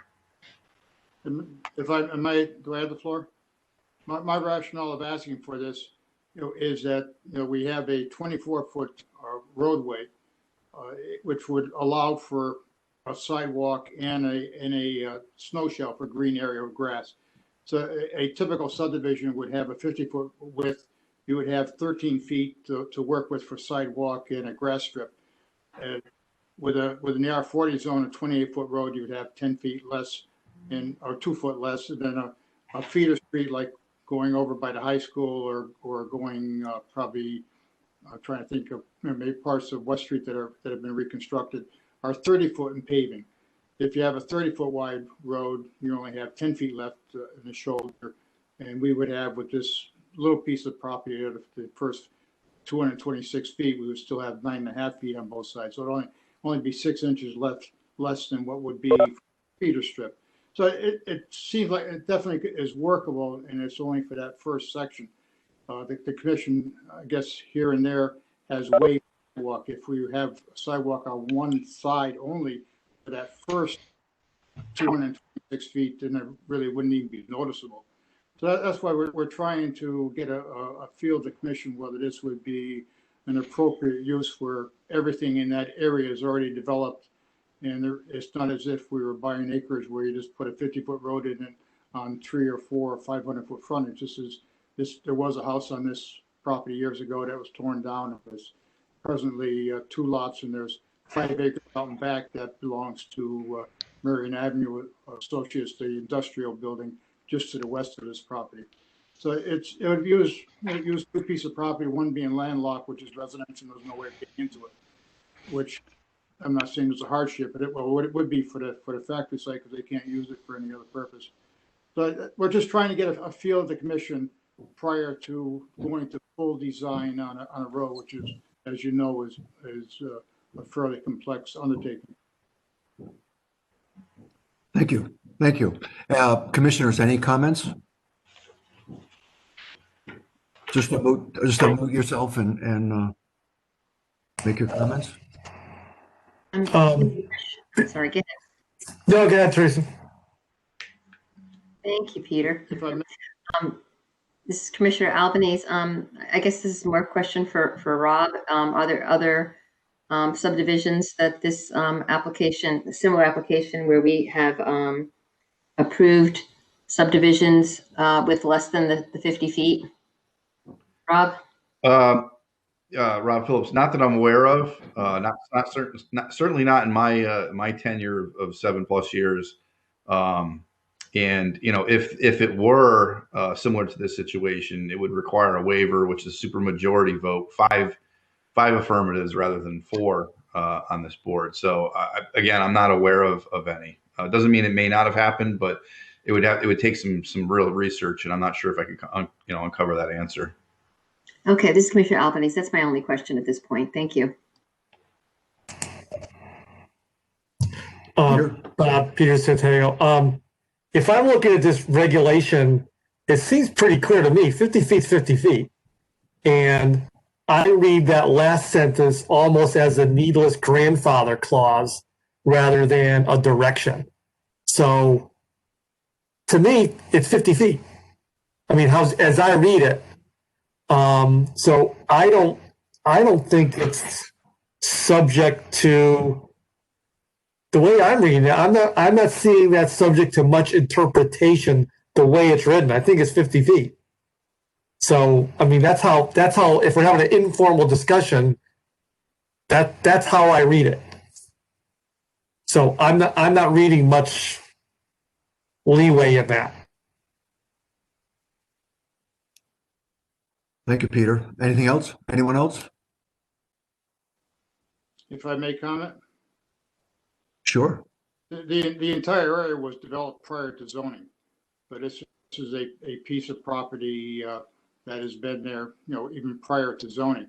It's not as if we're buying acreage and part of a farm that you can put a road anywhere you want, or you can turn down a house.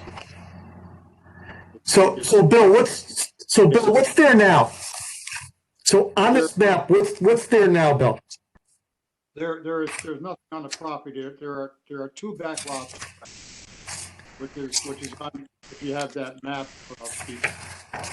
And then there's the 5 acres, which is the larger piece, way to the back to the north. So it runs pretty much south to north. And as I said, we're only looking for after the first 226 feet, there's enough room to have the full 50 feet. And that's all the property there is. We tried purchasing property from either of the neighbors, and there's no interest, or no possibility of adding to it to get the proper. There's obviously also no way of getting a variance. And we thought that provision there would allow for the commission to determine that the 24 feet can fit pretty well on a 43. I just was on the 43 feet. I was just pointing out that it's only the snow shelf that would be diminished, and it wouldn't be diminished at all if we put sidewalk only on one side of that first 226 feet. And as there is, there's no sidewalks on the front of that area on the Marion Avenue.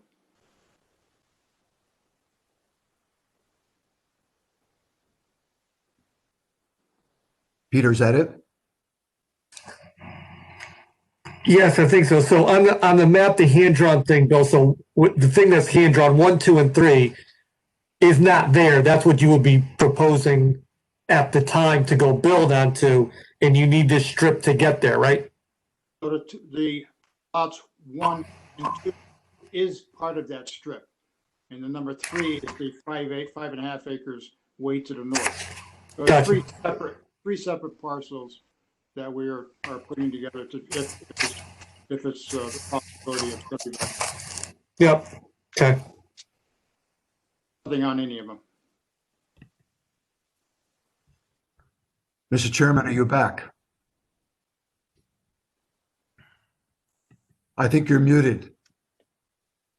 Sorry, I am back. I'm not sure how long I'm going to be here. It seems to be a night of IT problems in my house, but Well, you're in charge right now. thanks for picking up the ball there, Bob. You did a great job. I was listening in on part of it, but I don't know if there's any other comments or questions from members of the commission. Rob, do you want to add anything to this discussion, or? Mr. Chair, it's Commissioner Glorick. Go ahead, Jeff.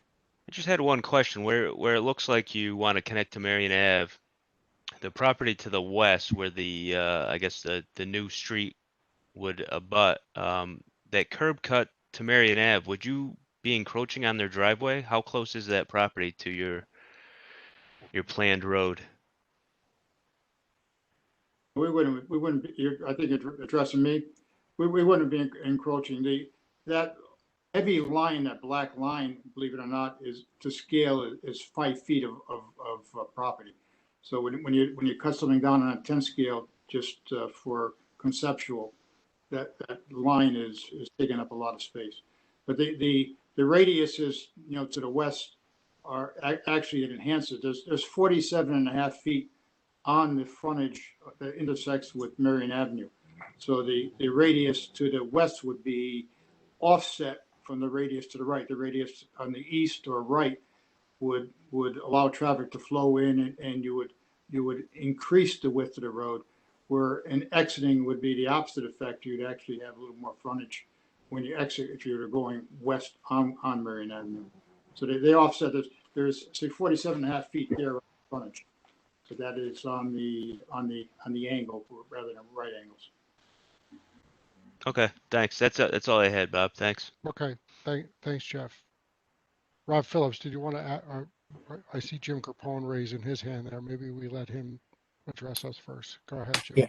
Thank you, Mr. Chairman. I'm sorry, I did not have an opportunity to review the request, but just from a design standpoint, there's several reasons for the 50-foot right-of-way being in the regulations. And I think the biggest concern would be from a utility standpoint, because there's several, even though the road width is within the confines of, no matter what the road width, right-of-way width would be, there's a concern about utilities, because in most instances, including Eversource, their power lines, primary and secondary, are usually off the road, which is a reason they want an additional 10 feet, even above and beyond the 50-foot right-of-way. So, I'd be willing to work with Mr. LePage and his design professional, but I think from a maintenance standpoint, our department would have a concern with not only setting a precedent on reducing road widths less than 50 feet, but we'd like to look at it, I think, a little bit further. Well, I don't think we have a site plan in front of us right now, Jim, but I appreciate your willingness to talk to him. I think we're just kind of looking at that, and I think the point that you bring up about the utility space and access to that is an important one. Rob, do you have anything else you want to? No, my only comments would be that, just a matter of procedure, staff, planning department staff, myself, we're agents of the commission when it comes to interpreting the regulations on a day-to-day basis. Ultimately, the authority to interpret the regulations lies with the Planning and Zoning Commission. In this case, with the subdivision regulation, you're wearing your planning hat. If it was a zoning regulation and I made a decision, it could then be appealed to the ZBA. With a subdivision regulation wearing the planning hat, there's really no recourse for that. So that's why this is before you, because the potential developer wants to have your input as far as how you interpret the regulation. So I obviously we're at this point because I didn't believe that this was a regulation that allowed for a broad interpretation. I thought it was pretty specific to municipalities that connect streets within areas which were substantially built up at the adoption of the regulations. So that's why we're here, and it's really it's your call. Yeah, I think Peter kind of brought that up, right? I mean, Peter said, 50 feet is there for a reason. He was wondering about that. And I think that Jim Capone mentioned that as well, or brought up some of the reasoning behind that. I tend to agree with those positions. This is to Mr. LePage, by the way. I tend to agree with those positions, but I'm only one of 7 people on the commission. So, you know, I don't know if you're looking for anything else from us right now. I mean, we really can't we're not here to take any formal action on this. We're just having an informal conversation about it.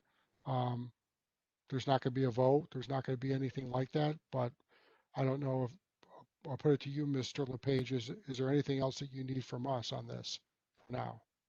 I've had things in the past where I've requested information like a straw vote. I don't wish to go to full engineering on something of this type. We're at the option stage on these properties.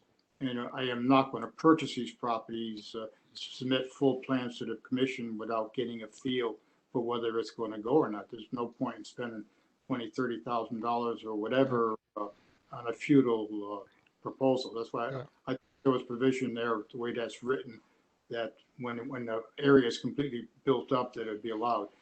And to Jim's comment, if we had the full 50 feet, that still wouldn't satisfy CLMP. If somebody has 50 feet, which would pass the test, we would still have to go and bury, CLMP probably under the sidewalk, which we do here and there. We have crossings all over under pavement. So it's that would be addressed. But the 50 feet wouldn't give CLMP additional easement area. I don't think they need it. Rob Phillips, real quick, just to follow up on my comments. An informal discussion like this is a non-binding discussion. This isn't an actionable item. However, usually these things are obviously reserved for providing some preliminary feedback before an applicant spends more money, as Mr. LePage had just stated, so they can get a real gauge of whether a cost benefit risk analysis on whether it's worth pursuing. So I don't think I don't think it'd be a bad thing if commission members shared their initial thoughts. Again, it's non-binding.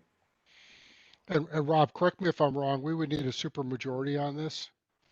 If you were going to grant, if we were in a situation where he was submitted a subdivision and it was deficient in that way, it would require a supermajority vote, a waiver request, a written waiver request to this section in a subdivision application. So that's when the supermajority vote would come into play. But right now, it's just an indicator of whether there's enough support to even consider that at this point in time. So, Mr. LePage, I'll turn to you and ask you, do you want me to go through the commission members and ask each member to share their thought, or do you feel satisfied that you understand where we're sitting right now? The whole idea of this presentation was to get a feel of the commission before we went to full drawings. I don't wish to do the engineering. I say I'm only in a option stage with the property, so I am not going to purchase the property if I don't have a feel that it is feasible. Mr. Chair, it's Commissioner Gwark. I had a question for Rob. Is there, I guess, how am I trying to put this? What are the regulations as far as if it was a private? Can he do a private drive back there? Is it still the same 50 feet?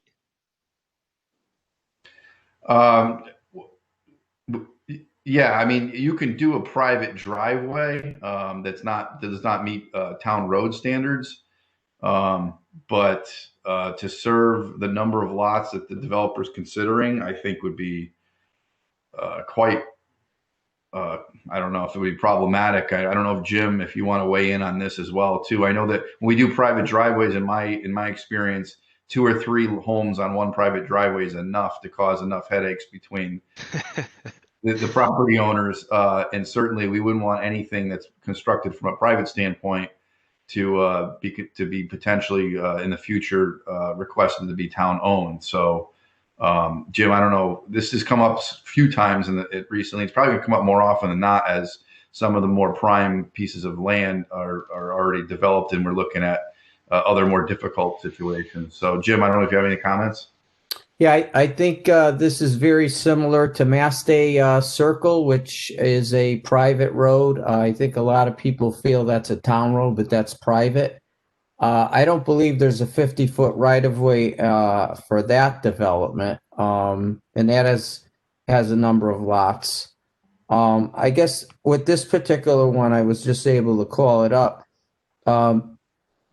question for Mr. LePage. I know that you mentioned sidewalk. Is a sidewalk being considered under this development? Sidewalks are required on this development. It's possible as the snow shelf becomes smaller as with the less road. That's the only thing. Yeah, a conventional subdivision in the R 2025 would have 13 feet of shoulder off the curb, where this one here would have 9.5 feet, which is comparable to the 30-foot road. So it's possible to have the sidewalks on both sides, but if we had sidewalk only on one side, it would look completely natural, like any subdivision. Yes, Yeah. I point out also on that map that the scale, the way it is, that dark line that outlines that property is 5 feet wide. It's a little bit not confusing, but the presentation isn't as I would like it to be presented.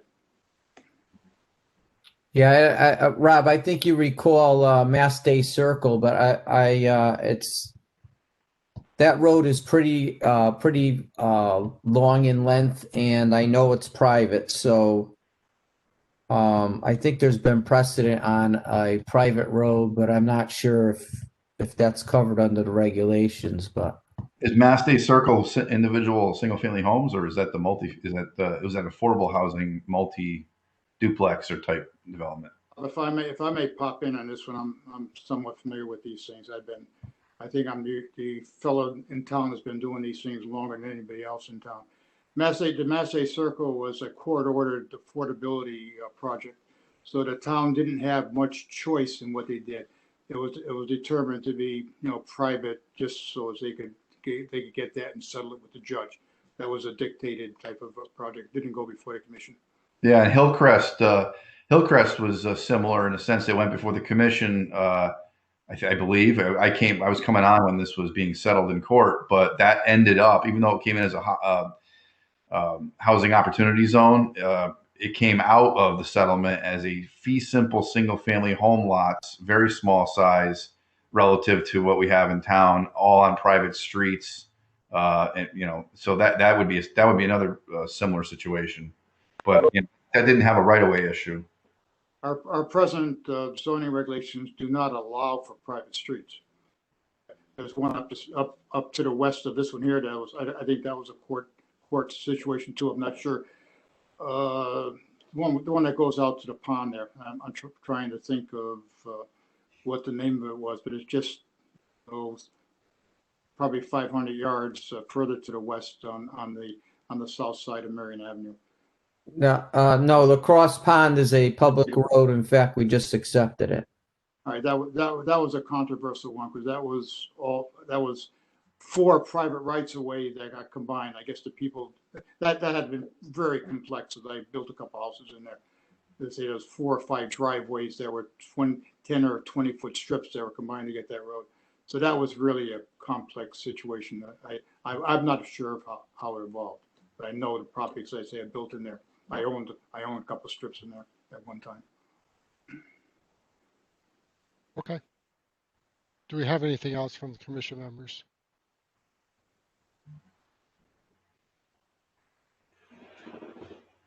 I don't see any other comments. Mr. Chairman, Commissioner Selk, is it worth taking a straw just to get a feel to help Mr. LePage or not? Because I agree with Peter. The regulations say 50 feet, and what Jim had said about the utilities, I tend to agree with Peter. 50 feet is 50 feet in the regulations. So if he needs a supermajority, he needs 5 out of the 7. And I think he knows his number is not there. Let's put it that way. He does now. I learned long ago, Mr. LePage, to count your votes. And it's a lesson that serves the development community well. But I don't, and the only thing I'm hesitant about, Commissioner Salka, is just putting people on the spot that maybe they don't feel comfortable, maybe they feel like they don't know enough. Even though it's non-binding, I don't want to make someone feel like they cast a vote and then they feel obligated should this ever come back to vote the same way. So that's my only reluctance, but I think Mr. LePage has the information that he needs for now. Am I? That's what we wanted. We wanted to feel for what the commission felt about this proposal. Yeah. Okay. Okay. But again, Jim and Rob Phillips, I appreciate you guys helping out in your feedback. And Mr. LePage, you know, we're happy, and I'm sure town staff is happy to work with you on whatever you're trying to do and maybe find a way to get it done short of something like this. Very good. Thank you. Okay. Thank you. Have a nice night. Moving on to item 9, administrative items. Regs review. Peter, I think you have a meeting scheduled for tomorrow, so I'm not sure that there's. We have a meeting tomorrow. Yep. We have a meeting tomorrow. And as I said at the last meeting, we're starting with sections 2 and 3. So what I would say, and tonight, we had talked about part of section 2. So if any commission member wants to write something up and send it to us for us to noodle with, we certainly would appreciate that. So we're talking tomorrow at 4. Okay. Commissioner Volpe here. Can any commissioner attend that meeting? I'd love the link. Yeah, Rob Phillips, it's an open meeting, so. I mean, I don't know if we're going to get to that section because we're going like line by line at the very beginning. So that's what we're doing. But sure. Well, I think it's probably on the website, Christina. Okay, great. Commissioner Volpe, again, I'm just saying that it's probably unlikely that I will write that tonight, but I would like to attend the meeting just to hear how discussions go. Yeah, and I doubt we'll get anything definitive tomorrow anyway. So. Thank you, though. I appreciate it. Okay. Moving on to the second item there, Rob, you have an authorization for administrative review on FF Concrete. You want to talk about that? Yeah, you know, I was looking for it. I thought Karen had put it up online. Unfortunately, the site plan proposal, but I don't see it there. And I tried to find it in my email, and I couldn't find it as well. I don't know if Jim's got it, but it's really quite simple. You may recall, some of you, if not all of you, because I think you're all there for the most part. There was a proposal for about a 2,600 square foot addition on the north end of their main building over in F&F.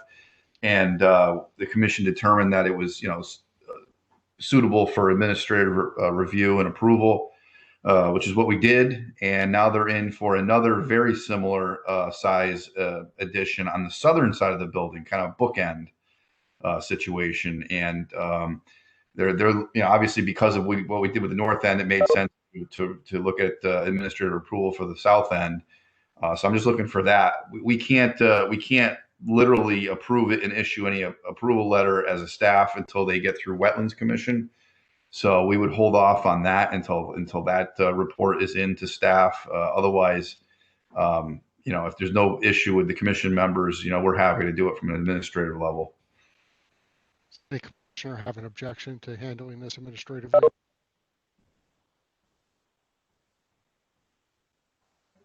I don't see anyone raising a concern with that, Rob. And therefore, I think that your authorization is granted. All right, thank you. How's that? With great power comes great responsibility. Just remember that, though. So. Was that Lord of the Rings? Spider-Man. Oh, yes. As far as I know, anyways. Item 10. Items to be scheduled for a public hearing. We have anything there, Rob? Or hold on, if I could just backtrack one quick second. I wanted to have a quick conversation with the commission, and you don't have to make any decisions tonight, but to kind of put this in very simple terms here at just about 9 o'clock, I have a question to the commission as far as a policy and potentially a regulation creation at some point. And this has to do with existing structures that are in a required setback. Let's say, for example, it's a 1-story structure. They want to add a 2nd story or more in a vertical direction straight up without encroaching into the setback any further than they already are. There are towns, and I've worked for them in this state, that would not consider that a variance situation. They would only look at it from a 2-dimensional standpoint in the setback. But there are plenty of others who look at it from a 3-dimensional standpoint, which is any development within the setback in X, Y, and Z directions would require a variance. I checked with case law, talked to some attorneys, and there's really no definitive answer from a case law perspective. It's not been litigated as far as which one is the right way to look at this from a variance perspective. So we've had this come up from time to time. It came up recently again. And the question really is, as a matter of policy, do we want to look at variance requirements only for two-dimensional measurements or in three-dimensional measurements? Now, if you look at places like the shoreline or like cities with city views, viewscapes, or say you want to look at the Front Range in Colorado, certainly places like that, the third dimension is going to mean a lot. But there are certain situations where, especially with a town such as Southington, which has a lot of development that happened before the regulations came into place, or even since then, and the actual zoning setbacks changed over time, where if you don't, if you put an existing building in a situation where they have to seek a variance and they don't get it, that could stifle a little bit of infill development and business and industrial value increases. So there's things to think about here, and we just need to know what the commission would like to do.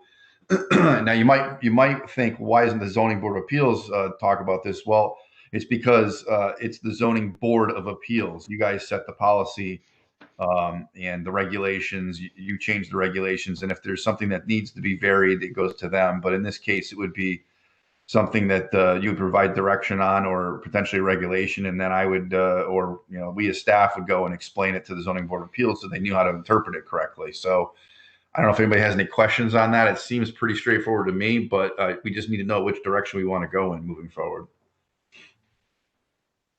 No pun intended. Do you have a sense of what you think we should do? I mean, I think I kind of heard it, but I worked, obviously I worked in several towns, and I've had the opportunity to apply to two-dimensional, standards or three-dimensional. And you know what? It really doesn't matter. And I think the most important thing is if you believe as a commission that the ability to view something or to see something or have. So if you go back to the 1926, I think it is, standard zoning enabling acts, the very beginning of zoning in this country, some of the most important aspects they were trying to resolve was obviously crowding, clean air, tenement housing, avoiding tenement housing, providing the ability for people to be able to see things rather than be locked into walls of brick around them. So that's kind of where it came from. But then, of course, as time went on, and towns had developed, and then they adopted regulations. Some towns found it. For example, Windsor Locks only has a two-dimensional, at least when I was there, a two-dimensional application, and that town was very well built out when I was there 18 years ago. And they saw it because it was such an older developed town that it would be too detrimental to apply the three-dimensional variance requirement across town. So that's just the way they decided it. When I was in Ellington, we did apply the three-dimensional, but it never came up really because there's so much land in Ellington. It was just very easy to avoid going into setbacks. And it was a town largely developed after zoning regulations as far as non-residential development. So, it's something maybe to think about. We don't need to make a decision. Maybe think about it and come back on the 5th and take a look around town in the meantime and see imagine if, I'll bring up one example that came up recently. It was Denise Rivera's dance studio there. What is it? Titanium. So there's a good example. She had asked about it. She's got a building in the back and the rear that's within like a couple of feet of the rear property lines, and she wants to put a second level on it to increase her ability to survive and draw profit from the property. And it's really not going to impact anybody, but it would be a situation she'd have to get a variance in, and she wouldn't be guaranteed to be granted it because it would be potentially self-created financial hardship. So this is something to think about. I mean, I for one, I'd like to take some time to sort of drive around and think about it, because for every instance that you can make a case that we should be looking at it from a two-dimensional. In my mind, I'm thinking there's probably another one where you can make a case for looking at it from a three-dimensional perspective. So, I mean, I don't know what other commission members feel. Maybe we put something on the agenda for the next meeting and come back and talk about it again and see where we are, and we all just take the time to sort of, as we're driving around, noticing this type of stuff and thinking about it from that perspective, because I kind of never did myself. Speak for me. I kind of never really looked at it like that because I just didn't do it. So, but other commission members, what are your thoughts? Commissioner Volpe here. I think about this every day. We have our town. We have beautiful vistas here, and I lived in Italy for 3.5 years. We have beautiful vistas in Southington. And Jane Jacobs, since talking about history, a famous historic preservationist that saved Grand Central Station with Jackie Kennedy, would say that it is exactly a type of variance like that and the suggestion of it that deteriorates towns and makes them become cities, like Rob referred to in the 1920s. And if we set that precedent, again, and I hate to sound like a broken record tonight, but we are a town that does have beautiful vistas. We're certainly not the shoreline, right? We have become increasingly more dense in the past years. I would hate to see that go upward as well as this way. And I got to say that because we still have so many beautiful historic districts as of right now. We still have so many beautiful historic districts. We have beautiful vistas that to make that decision could honestly change the of our town. So I'm going to digress on that. I know I'm like a little impassioned, but one reason why I love our town so much is that like I can stand on Mulberry Street and look up at the mountain. Like it's just, not that I stand in the middle of Mulberry Street, but you know what I'm saying.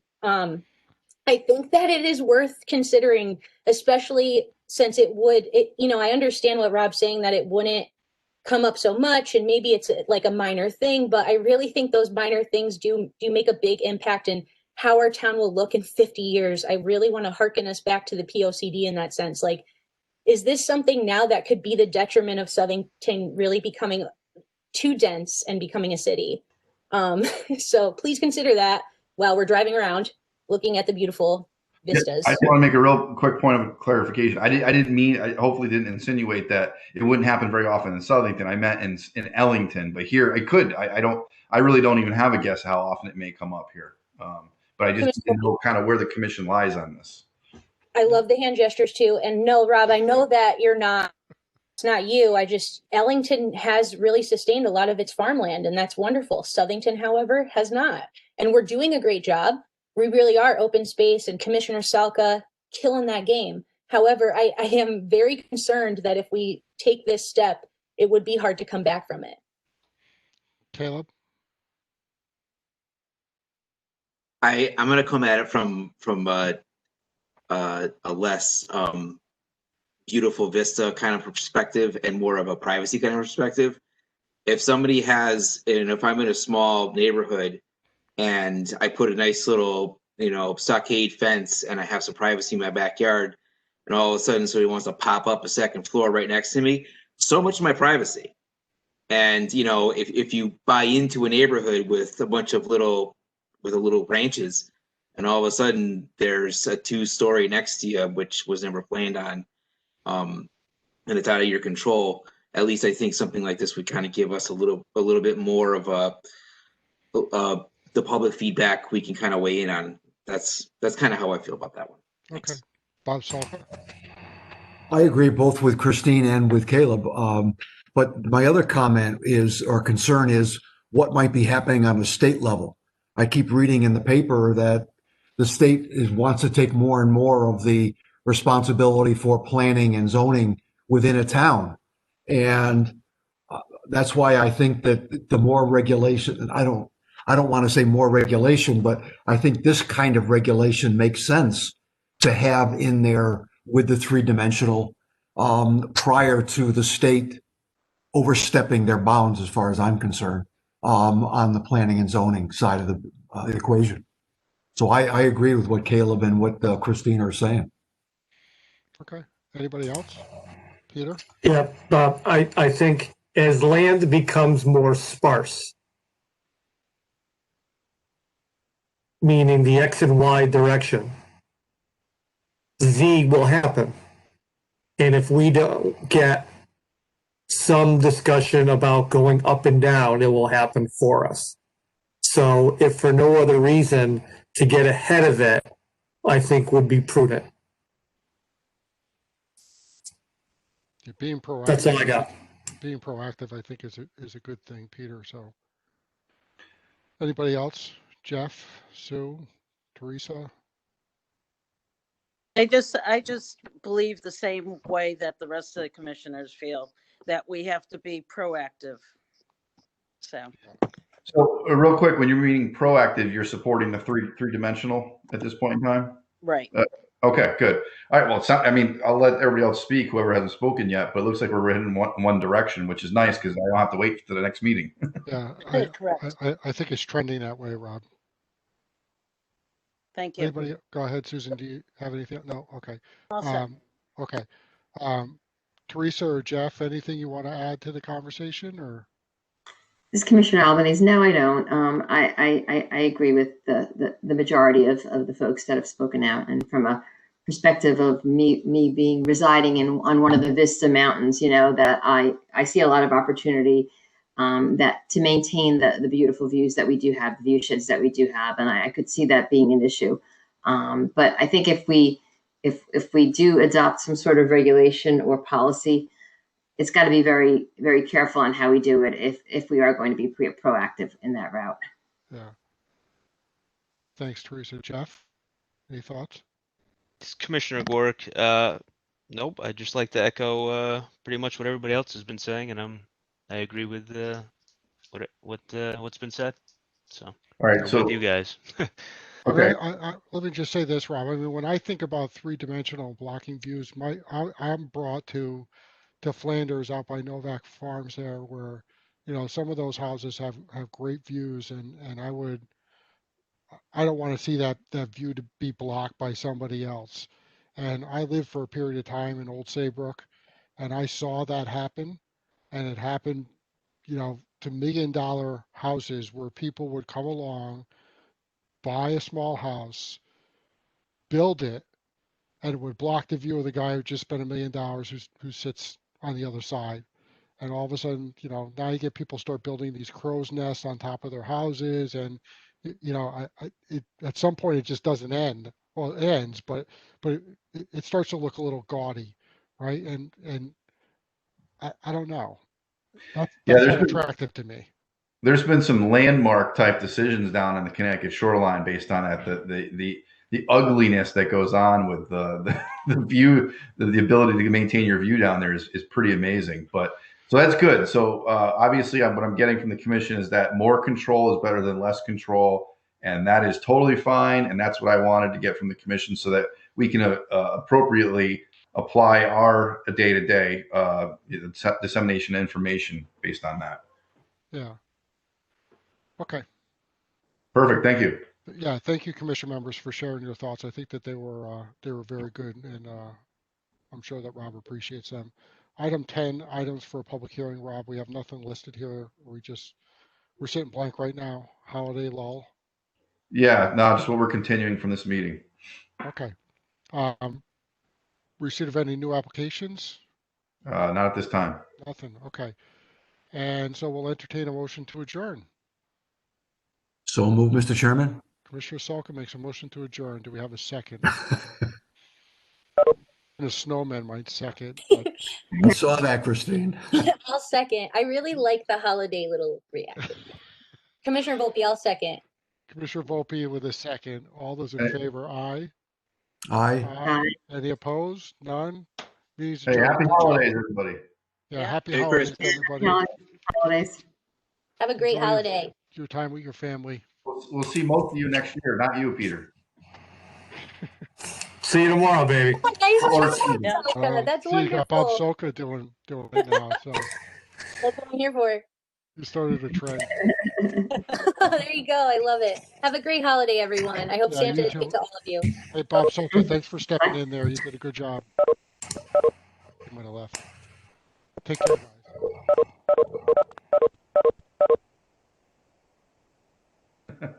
All right. Have a good night.